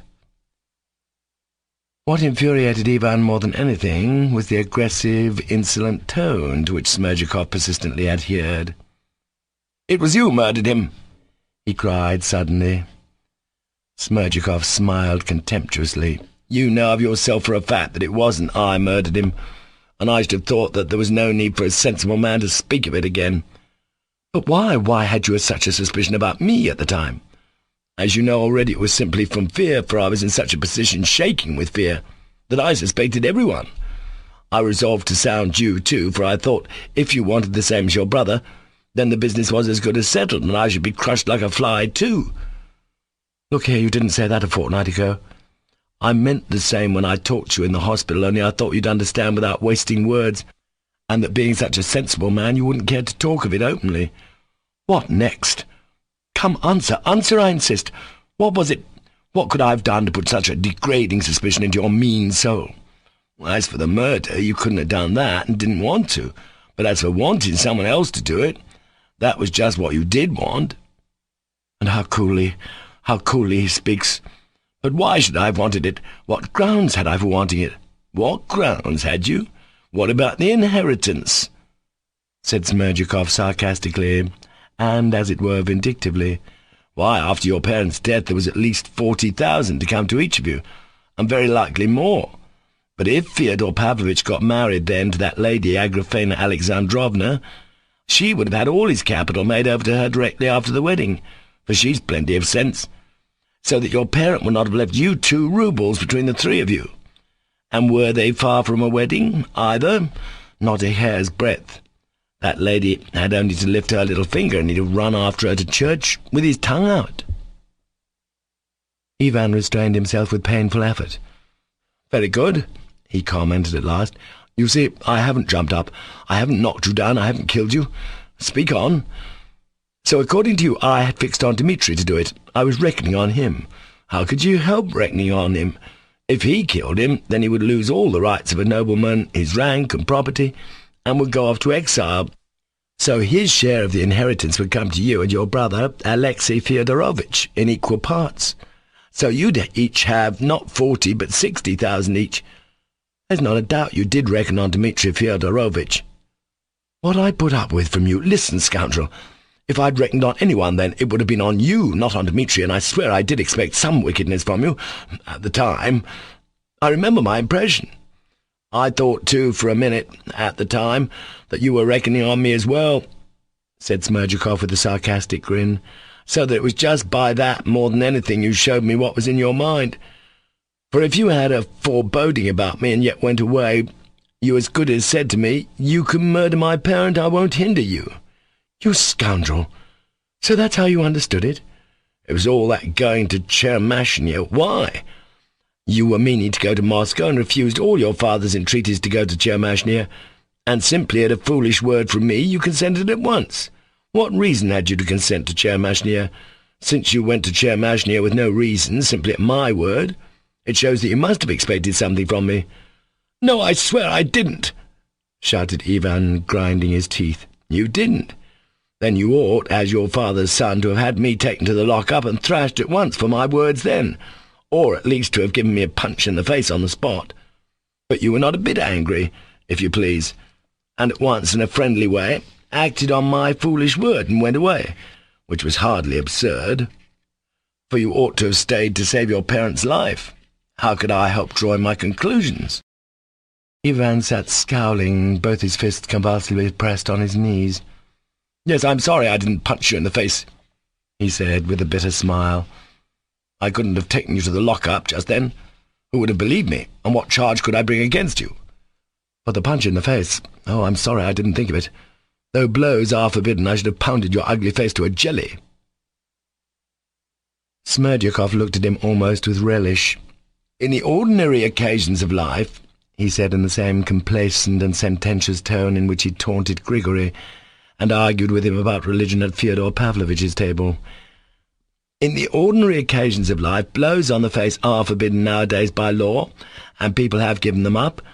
But in exceptional occasions of life, people still fly to blows, not only among us, but all over the world, be it even the fullest Republic of France, just as in the time of Adam and Eve, and they never will leave off, but you, even in an exceptional case, did not dare. What are you learning French words for? Ivan nodded toward the exercise book lying on the table. Why shouldn't I learn them so as to improve my education, supposing that I may myself chance to go some day to those happy parts of Europe? Listen, monster. Ivan's eyes flashed, and he trembled all over. I'm not afraid of your accusations. You can say what you like about me, and if I don't beat you to death, it's simply because I suspect you of that crime, and I'll drag you to justice. I'll unmask you. To my thinking, you better keep quiet, for what can you accuse me of, considering my absolute innocence? And who would believe you? Only, if you begin, I shall tell everything too, for I must defend myself. Do you think I'm afraid of you now? If the court doesn't believe all I've said to you just now, the public will, and you will be ashamed. That's as much as to say, it's always worthwhile speaking to a sensible man, eh? Snarled Ivan. You hit the mark indeed, and you better be sensible. Ivan got up, shaking all over with indignation, put on his coat, and without replying further to Smerdyakov, without even looking at him, walked quickly out of the cottage. The cool evening air refreshed him. There was a bright moon in the sky. A nightmare of ideas and sensations filled his soul. Shall I go at once and give information against Smerdyakov? But what information can I give? He's not guilty anyway. On the contrary, he'll accuse me. And in fact, why did I set off for Tchermashnya then? What for? What for? Ivan asked himself. Yes, of course, I was expecting something, and he is right. And he remembered for the 100th time how on that last night in his father's house he'd listened on the stairs, but he remembered it now with such anguish that he stood still on the spot as though he'd been stabbed. Yes, I expected it then, that's true. I wanted the murder. I did want the murder. Did I want the murder? Did I want it? I must kill Smerdyakov. If I don't dare kill Smerdyakov now, life is not worth living. Ivan did not go home, but went straight to Katerina Ivanovna's, and alarmed her by his appearance. He was like a madman. He repeated all his conversation with Smerdyakov, every syllable of it. He couldn't be calmed, however much he tried to soothe him. He kept walking about the room, speaking strangely, disconnectedly. At last he sat down, put his elbows on the table, leaned his head on his hands, and pronounced this strange sentence. If it's not Dmitri but Smerdyakov who's the murderer, I share his guilt, for I put him up to it. Whether I did, I don't know yet. But if he is the murderer, not Dmitri, then of course I'm the murderer too. When Katerina Ivanovna heard that, she got up from her seat without a word, went to her writing-table, opened a box standing on it, took out a sheet of paper and laid it before Ivan. This was the document of which Ivan spoke to Alyosha later on as a conclusive proof that Dmitri had killed his father. This was the letter written by Mitya to Katerina Ivanovna when he was drunk, on the very evening he met Alyosha at the crossroads on the way to the monastery, after the scene at Katerina Ivanovna's when Grushenka had insulted her. Then, parting from Alyosha, Mitya had rushed to Grushenka. I don't know whether he saw her, but in the evening he was at the Metropolis, where he got thoroughly drunk. Then he asked for pen and paper and wrote a document of weighty consequence to himself. It was a wordy, disconnected, frantic letter, a drunken letter, in fact. It was like the talk of a drunken man who on his return home begins with extraordinary heat, telling his wife or one of his household how he has just been insulted, what a rascal had just insulted him, what a fine fellow he is, on the other hand, and how he will pay that scoundrel out, and all that at great length, with great excitement and incoherence, with drunken tears and blows on the table. The letter was written on a dirty piece of ordinary paper of the cheapest kind. It had been provided by the tavern, and there were figures scrawled on the back of it. There was evidently not space enough for his drunken verbosity, and Mitya not only filled the margins, but had written the last line right across the rest. The letter ran as follows. Fatal Katya, tomorrow I'll get the money and repay you 3,000, and farewell, woman of great wrath, but farewell too, my love. Let us make an end. Tomorrow I shall try and get it from everyone. If I can't borrow it, I give him my word of honour I shall go to my father and break his skull and take the money from under the pillow, if only Ivan has gone. If I had to go to Siberia for it, I'll give you back your 3,000. And farewell, I bow down to the ground before you, for I've been a scoundrel to you. Forgive me? No, better not forgive me, you'll be happier, and so shall I. Better, Siberia, than your love, for I love another woman, and you got to know her too well today. So how can you forgive? I will murder the man who's robbed me. I'll leave you all and go to the east so as to see no one again. Not her, either, for you're not my only tormentress, she is too. Farewell. P.S. I write my curse, but I adore you. I hear it in my heart. One string is left, and it vibrates. Better tear my heart in two. I shall kill myself, but first of all, that cur. I shall tear 3,000 from him and fling it to you. Though I've been a scoundrel to you, I'm not a thief. You can expect 3,000. The cur keeps it under his mattress, in pink ribbon. I'm not a thief, but I'll murder my thief. Katya, don't look disdainful. Dmitri is not a thief, but a murderer. He has murdered his father and ruined himself to hold his ground rather than endure your pride. And he doesn't love you. P.P.S. I kiss your feet farewell. P.P.P.S. Katya, pray to God that someone will give me the money. Then I shall not be steeped in gore, and if no one does, I shall. Kill me. Your slave and enemy, D. Karamazov. When Ivan read this document, he was convinced. So then it was his brother, not Smerdyakov. And if not Smerdyakov, then not he, Ivan. This letter at once assumed in his eyes the aspect of a logical proof. There could be no longer the slightest doubt of Mitya's guilt. The suspicion never occurred to Ivan, by the way, that Mitya might have committed the murder in conjunction with Smerdyakov, and indeed such a theory did not fit in with the facts. Ivan was completely reassured.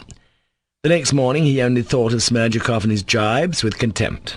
A few days later he positively wondered how he could have been so horribly distressed at his suspicions. He resolved to dismiss him with contempt and forget him. So passed a month. He made no further inquiry about Smerdyakov, but twice he happened to hear that he was very ill and out of his mind. "He'll end in madness," the young Dr. Varvinsky observed about him, and even remembered this. During the last week of that month Ivan himself began to feel very ill. He went to consult the Moscow doctor who had been sent for by Katerina Ivanovna just before the trial. And just at that time his relations with Katerina Ivanovna became acutely strained. They were like two enemies in love with one another. Katerina Ivanovna's returns to Mitya, that is, her brief but violent revulsions of feeling in his favour, drove Ivan to perfect frenzy. Strange to say, until that last scene described above, when Alyosha came from Mitya to Katerina Ivanovna, Ivan had never once, during that month, heard her express a doubt of Mitya's guilt, in spite of those returns that were so hateful to him. It is remarkable, too, that while he felt that he hated Mitya more and more every day, he realized that it was not on account of Katya's returns that he hated him, but just because he was the murderer of his father. He was conscious of this and fully recognized it to himself. Nevertheless, he went to see Mitya 10 days before the trial and proposed to him a plan of escape, a plan he had obviously thought over a long time. He was partly impelled to do this by a sore place still left in his heart from a phrase of Smerdyakov, that it was to his, Ivan's, advantage that his brother should be convicted, as that would increase his inheritance and Alyosha's from 40 to 60,000 roubles. He determined to sacrifice 30,000 on arranging Mitya's escape. On his return from seeing him, he was very mournful and dispirited. He suddenly began to feel that he was anxious for Mitya's escape, not only to heal that sore place by sacrificing 30,000, but for another reason. "Is it because I am as much a murderer at heart?" he asked himself. Something very deep down seemed burning and rankling in his soul. His pride, above all, suffered cruelly all that month. But of that later.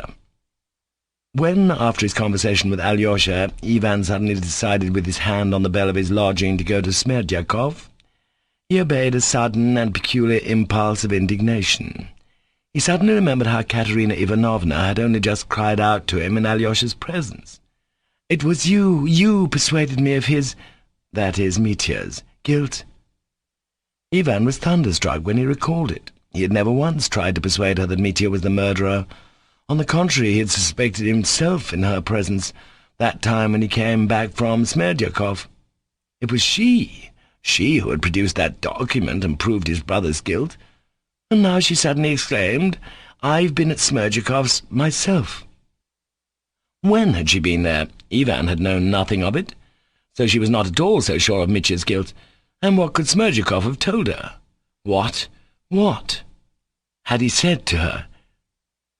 His heart burned with violent anger. He could not understand how he could, half an hour before, have let those words pass and not have cried out at the moment. He let go of the bell and rushed off to Smerdyakov. "I shall kill him, perhaps, this time," he thought on the way. Chapter 8. The third and last interview with Smerdyakov. When he was halfway there, the keen, dry wind that had been blowing early that morning rose again, and a fine, dry snow began falling thickly. It did not lie on the ground, but was whirled about by the wind, and soon there was a regular snowstorm. There were scarcely any lamp-posts in the part of the town where Smerdyakov lived. Ivan strode alone in the darkness, unconscious of the storm, instinctively picking out his way. His head ached, and there was a painful throbbing in his temples. He felt that his hands were twitching convulsively. Not far from Maria Kondratyevna's cottage, Ivan suddenly came upon a solitary, drunken little peasant. He was wearing a coarse and patched coat, and was walking in zigzags, grumbling and swearing to himself. Then suddenly he would begin singing in a husky, drunken voice, "Ugh, Vanka's gone to Petersburg, I won't wait till he comes back." But he broke off every time at the second line and began swearing again. Then he would begin the same song again. Ivan felt an intense hatred for him before he'd thought about him at all. Suddenly he realized his presence and felt an irresistible impulse to knock him down. At that moment they met, and the peasant, with a violent lurch, fell full tilt against Ivan, who pushed him back furiously. The peasant went flying backwards and fell like a log on the frozen ground. He uttered one plaintive "Oh!" and then was silent. Ivan stepped up to him. He was lying on his back without movement or consciousness. "He will be frozen," thought Ivan, and he went on his way to Smerdyakov's.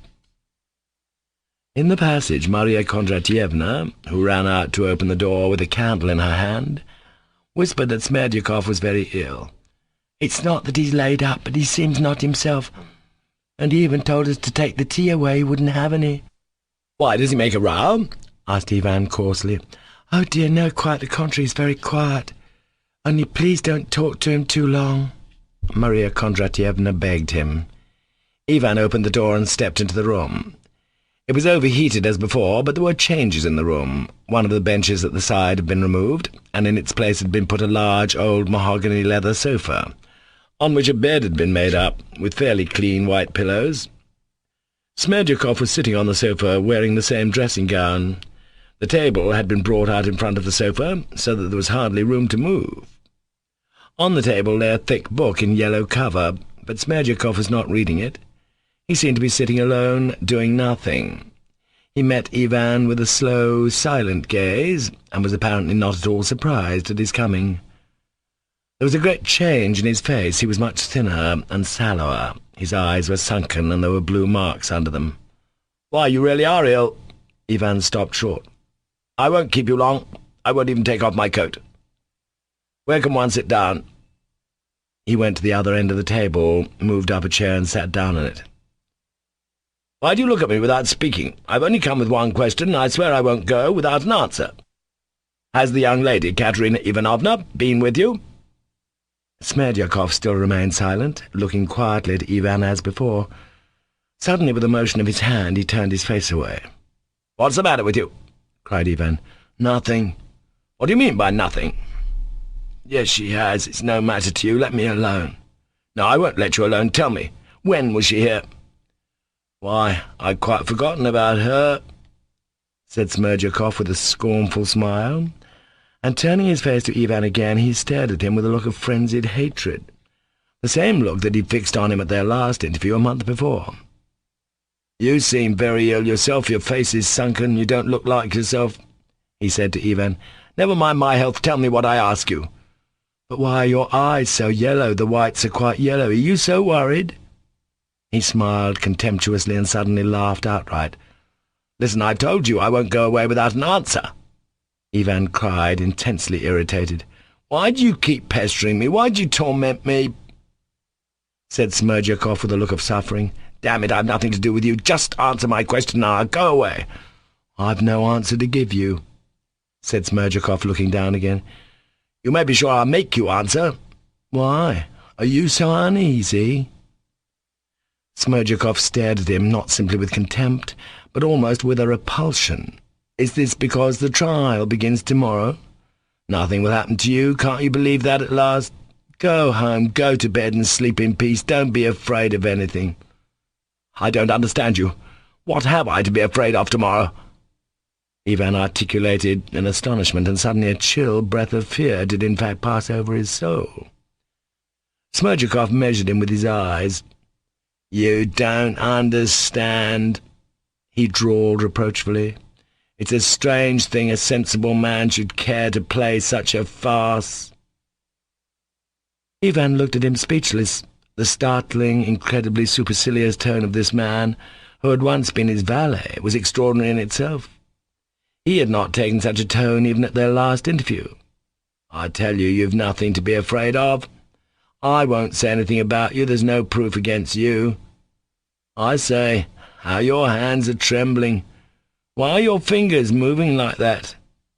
Go home. You did not murder him." Ivan started. He remembered Alyosha.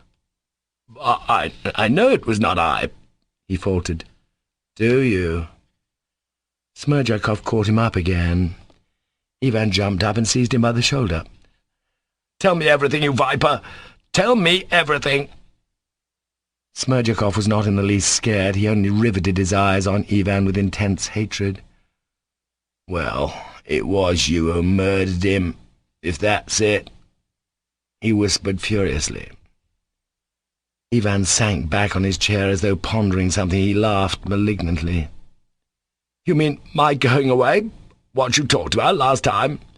You stood before me last time and understood it all, and you understand it now. All I understand is that you're mad. Aren't you tired of it? Here we are, face to face. What's the use of going on keeping up a farce to each other?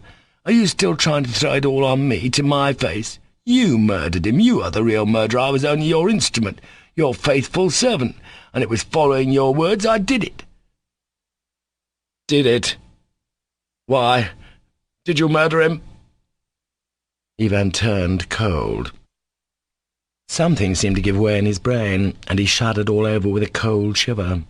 Then Smerdyakov himself looked at him wonderingly. Probably the genuineness of Ivan's horror struck him. "You don't mean to say you really did not know?" he faltered mistrustfully, looking with a forced smile into his eyes. Ivan still gazed at him and seemed unable to speak. "Ach, Vanka's gone to Petersburg. I won't wait till he comes back," suddenly echoed in his head. "Do you know, I'm afraid that you are a dream, a phantom sitting before me," he muttered. "It's no phantom here, but only us two, and one other. No doubt he is here, that third between us. Who is he? Who is here? What third person?" Ivan cried in alarm, looking about him, his eyes hastily searching in every corner. "That third is God himself, Providence. He's the third beside us now. Only don't look for him, you won't find him." "It's a lie that you killed him!" Ivan cried madly. "You're mad, or teasing me again?" Smerdyakov, as before, watched him curiously, with no sign of fear. He could still scarcely get over his incredulity.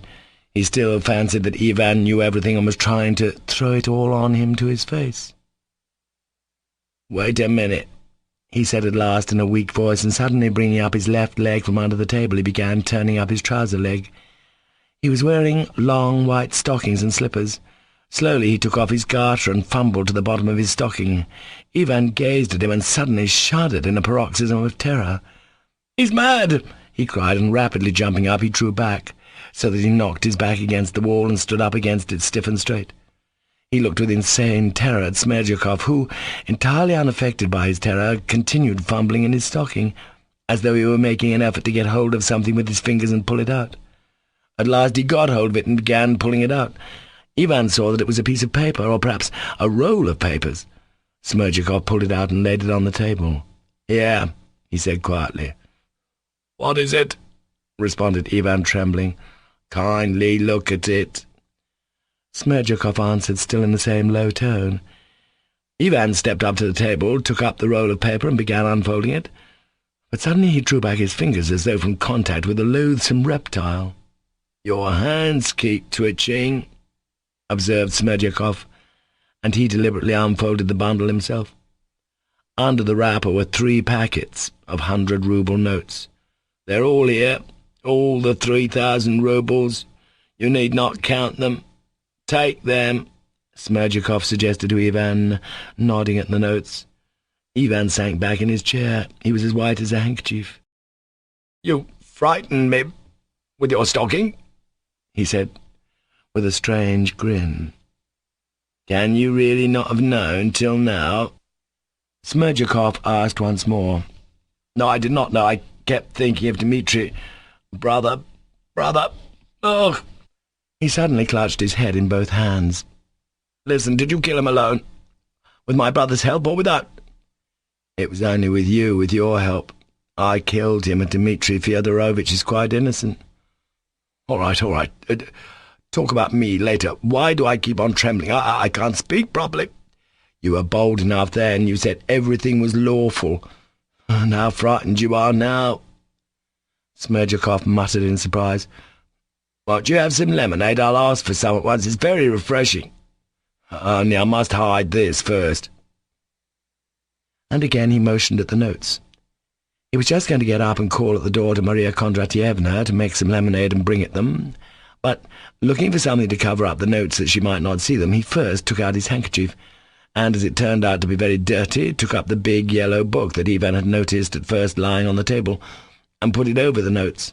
The book was The Sayings of the Holy Father Isaac the Syrian. Ivan read it mechanically. "I won't have any lemonade," he said. "Talk of me later. Sit down and tell me how you did. Tell me all about it. You better take off your greatcoat or you'll be too hot." Ivan, as though he'd only just thought of it, took off his coat, and without getting up from his chair, threw it on the bench. "Speak. Please, speak." He seemed calmer. He waited, feeling sure that Smerdyakov would tell him all about it. "How it was done," sighed Smerdyakov. "It was done in a most natural way, following your very words." "Of my words later," Ivan broke in again, apparently with complete self-possession, firmly uttering his words, and not shouting as before. "Only tell me in detail how you did it, everything as it happened. Don't forget anything. The details, above everything, the details, I beg you." "Are you gone away? Then I fell into the cellar." "In a fit, or in a sham one?" "A sham one, naturally. I shammed it all. I went quietly down the steps to the very bottom and lay down quietly, and as I lay down I gave a scream and struggled till they carried me out." "Stay. And were you shamming all along, afterwards and in the hospital?" "No, not at all. Next day in the morning, before they took me to the hospital, I had a real attack, and a more violent one than I've had for years.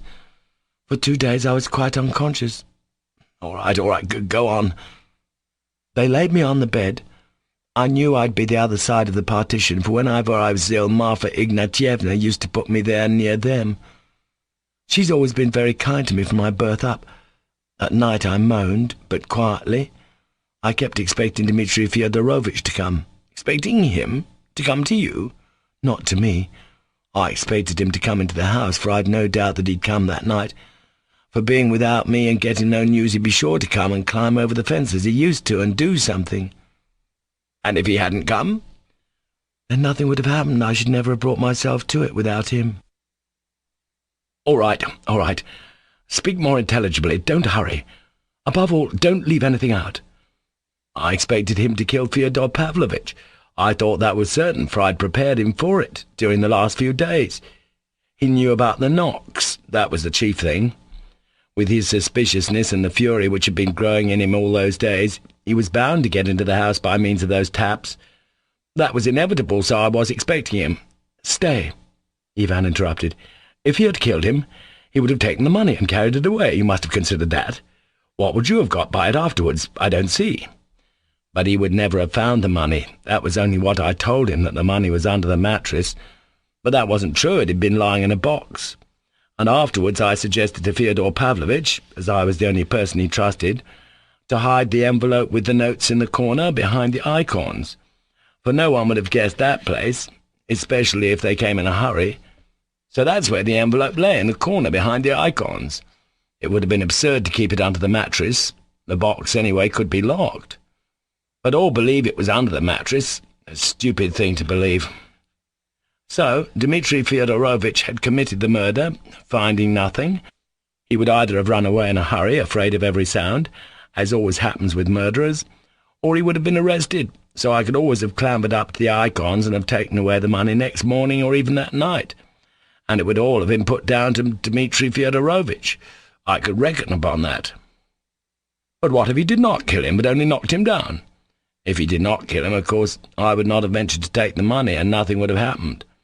But I calculated that he would beat him senseless, and I should have time to take it then, and then I'd make out to Fyodor Pavlovitch there was no one but Dmitri Fyodorovitch who had taken the money after beating him. Stop, I'm getting mixed. Then it was Dmitri, after all, who killed him. You only took the money. No, he didn't kill him. Well, I might as well have told you now that he was the murderer. But I don't want to lie to you now because if you really haven't understood till now, as I see for myself, and are not pretending, so as to throw your guilt on me to my very face, you're still responsible for it all, since you knew of the murder and charged me to do it, and went away knowing all about it. And so I want to prove to your face this evening that you're the only real murderer in the whole affair, and I'm not the real murderer, though I did kill him. You're the rightful murderer. Why? Why am I a murderer? Oh, God!" Ivan cried, unable to restrain himself at last, and forgetting that he had put off discussing himself till the end of the conversation. "You still mean the Tchermashnya? Stay, tell me, why did you want my consent if you really took Tchermashnya for consent? How will you explain that now?" "Assured of your consent, I should have known that you wouldn't have made an outcry over those 3,000 being lost, even if I'd been suspected, instead of Dmitri Fyodorovitch, or as his accomplice. On the contrary, you would have protected me from others. And when you got your inheritance, you would have rewarded me, when you were able, all the rest of your life. For you'd have received your inheritance through me, seeing that if he had married Agrafena Alexandrovna, you wouldn't have had a farthing." "Ah, then you intended to worry me all my life afterwards?" snarled Ivan. "And what if I hadn't gone away then, but had informed against you? What could you have informed? That I persuaded you to go to Tchermashnya? That's all nonsense. Besides, after our conversation you would either have gone away or have stayed. If you had stayed, nothing would have happened. I should have known that you didn't want it done, and should have attempted nothing. As you went away, it meant you assured me that you wouldn't dare to inform against me at the trial, and that you'd overlook my having the 3,000. And indeed you couldn't have prosecuted me afterwards, because then I should have told it all in the court. That is, not that I'd stolen the money or killed him, I should have said that, but that you'd put me up to the theft at the murder, though I didn't consent to it. That's why I needed your consent, so that you couldn't have cornered me afterwards, for what proof could you have had? I could always have cornered you, revealing your eagerness for your father's death, and I tell you the public would have believed it all, and you would have been ashamed for the rest of your life." "Was I so eager, then? Was I?" Ivan snarled again. "To be sure you were, and by your consent you silently sanctioned my doing it." Smerdyakov looked resolutely at Ivan. He was very weak and spoke slowly and wearily, but some hidden inner force urged him on. He evidently had some design. Ivan felt that. "Go on," he said. "Tell me what happened that night." "What more is there to tell? I lay there, and I thought I heard the master shout, and before that Grigory Vasilevich had suddenly got up and came out, and he suddenly gave a scream, and then all was silence and darkness. I lay there waiting, my heart beating. I couldn't bear it. I got up at last, went out. I saw the window open on the left into the garden, and I stepped to the left to listen whether he was sitting there alive, and I heard the master moving about sighing, so I knew he was alive. I thought. I went to the window and shouted to the master, 'It's I! and he shouted to me, he's run away. He meant Dmitri Fyodorovitch had been. He's killed Grigory. Where? I whispered. There, in the corner. He pointed. He was whispering too. Wait a bit, I said. I went to the corner of the garden to look, and there I came upon Grigory Vassilyevitch lying by the wall, covered with blood, senseless.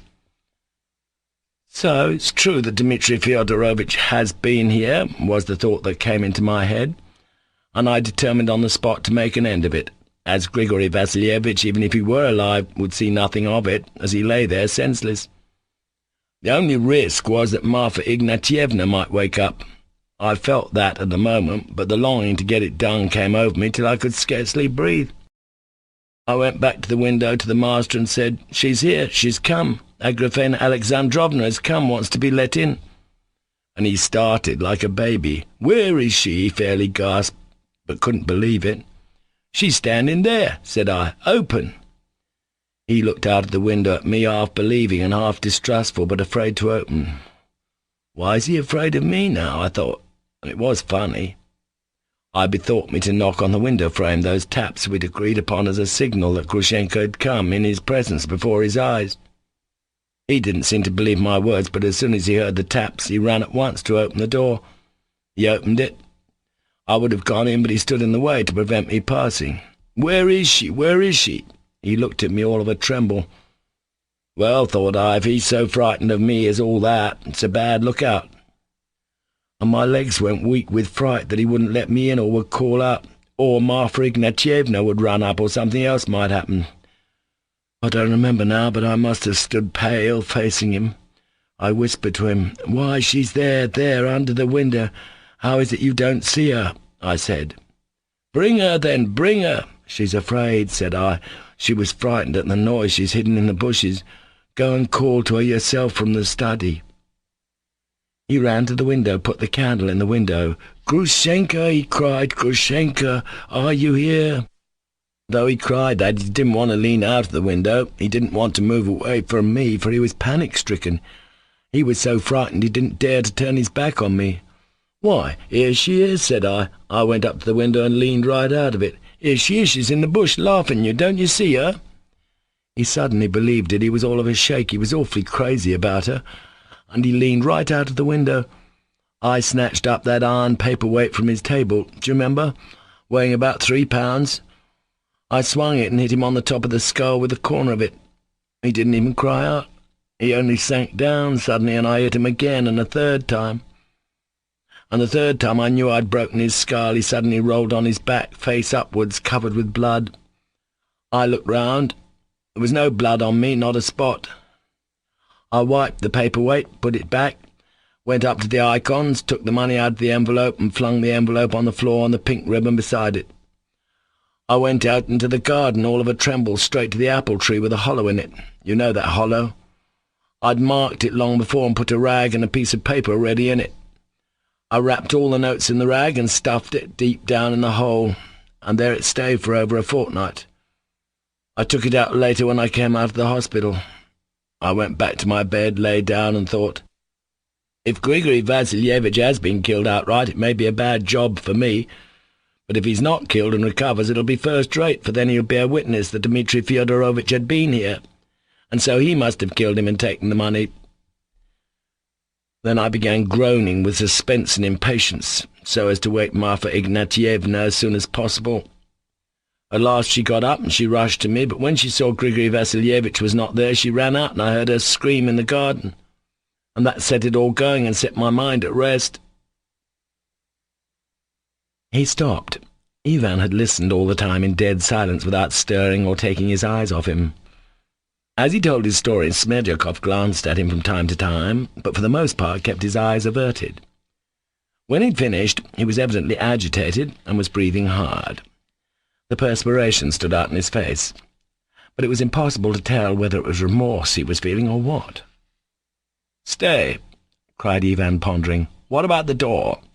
If he only opened the door to you, how could Grigory have seen it open before? For Grigory saw it before you went." It was remarkable that Ivan spoke quite amicably in a different tone, not angry as before, So if anyone had opened the door at that moment and peeped in at them, he would certainly have concluded that they were talking peaceably about some ordinary, though interesting, subject. As for that door and Grigory Vasilyevich's having seen it open, that's only his fancy, said Smerdyakov with a wry smile. He's not a man, I assure you, but an obstinate mule. He didn't see it, but he fancied he'd seen it, and there's no shaking him. It's just our luck he took that notion into his head, for they can't fail to convict Dmitri Fyodorovitch after that. Listen, said Ivan, beginning to seem bewildered again and making an effort to grasp something. Listen, there are a lot of questions I want to ask you, but I forget them. I keep forgetting and getting mixed up. Yes. Tell me this at least. Why did you open the envelope and leave it there on the floor? Why didn't you simply carry off the envelope? When you were telling me, I thought you spoke about it as though it were the right thing to do. But why? I can't understand. I did that for a good reason. For if a man had known all about it, as I did, for instance, if he'd seen those notes before and perhaps had put them in that envelope himself, and had seen the envelope sealed up and addressed with his own eyes, if such a man had done the murder, what should have made him tear open the envelope afterwards, especially in such desperate haste, since he'd know for certain the notes must be in the envelope? No, if the robber had been someone like me, he'd simply have put the envelope straight in his pocket and got away with it as fast as he could. But it'd be quite different with Dmitri Fyodorovitch. He only knew about the envelope by hearsay. He'd never seen it, and if he'd found it, for instance, under the mattress, he'd have torn it open as quickly as possible to make sure the notes were in it, and he'd have thrown the envelope down without having time to think that it would be evidence against him, because he was not an habitual thief and had never directly stolen anything before, for he is a gentleman born, and if he did bring himself to steal, it would not be regular stealing, but simply taking what was his own, for he told the whole town he meant to before, and had even bragged aloud before everyone that he'd go and take his property from Fyodor Pavlovitch. I didn't say that openly to the prosecutor when I was being examined, but quite the contrary. I brought him to it by a hint, as though I didn't see it myself, and as though he'd thought of it himself, and I hadn't prompted him, so that Mr. Prosecutor's mouth positively watered at my suggestion. "But can you possibly have thought of all that on the spot?" cried Ivan, overcome with astonishment. He looked at Smerdyakov again with alarm. Mercy on us, could anyone think of it all in such a desperate hurry? It was all thought out beforehand. Well, it was the devil helped you," Ivan cried again. "No, you're not a fool. You're far cleverer than I thought." He got up, obviously intending to walk across the room. He was in terrible distress. But as the table blocked his way and there was hardly room to pass between the table and the wall, he only turned round where he stood and sat down again. Perhaps the impossibility of moving irritated him, as he suddenly cried out almost as furiously as before. "Listen, you miserable, contemptible creature! Don't you understand that if I haven't killed you, it's simply because I'm keeping you to answer tomorrow at the trial? God sees!" Ivan raised his hand. "Perhaps I too was guilty. Perhaps I really had a secret desire for my father's death. But I swear I was not as guilty as you think, and perhaps I didn't urge you on at all. No, I didn't urge you on. But no matter, I will give evidence against myself tomorrow at the trial. I'm determined to. I shall tell everything. But we'll make our appearance together, and whatever you may say against me at the trial, whatever evidence you give, I'll face it. I'm not afraid of you. I'll confirm it all myself. But you must confess too. You must. We'll go together. That's how it shall be."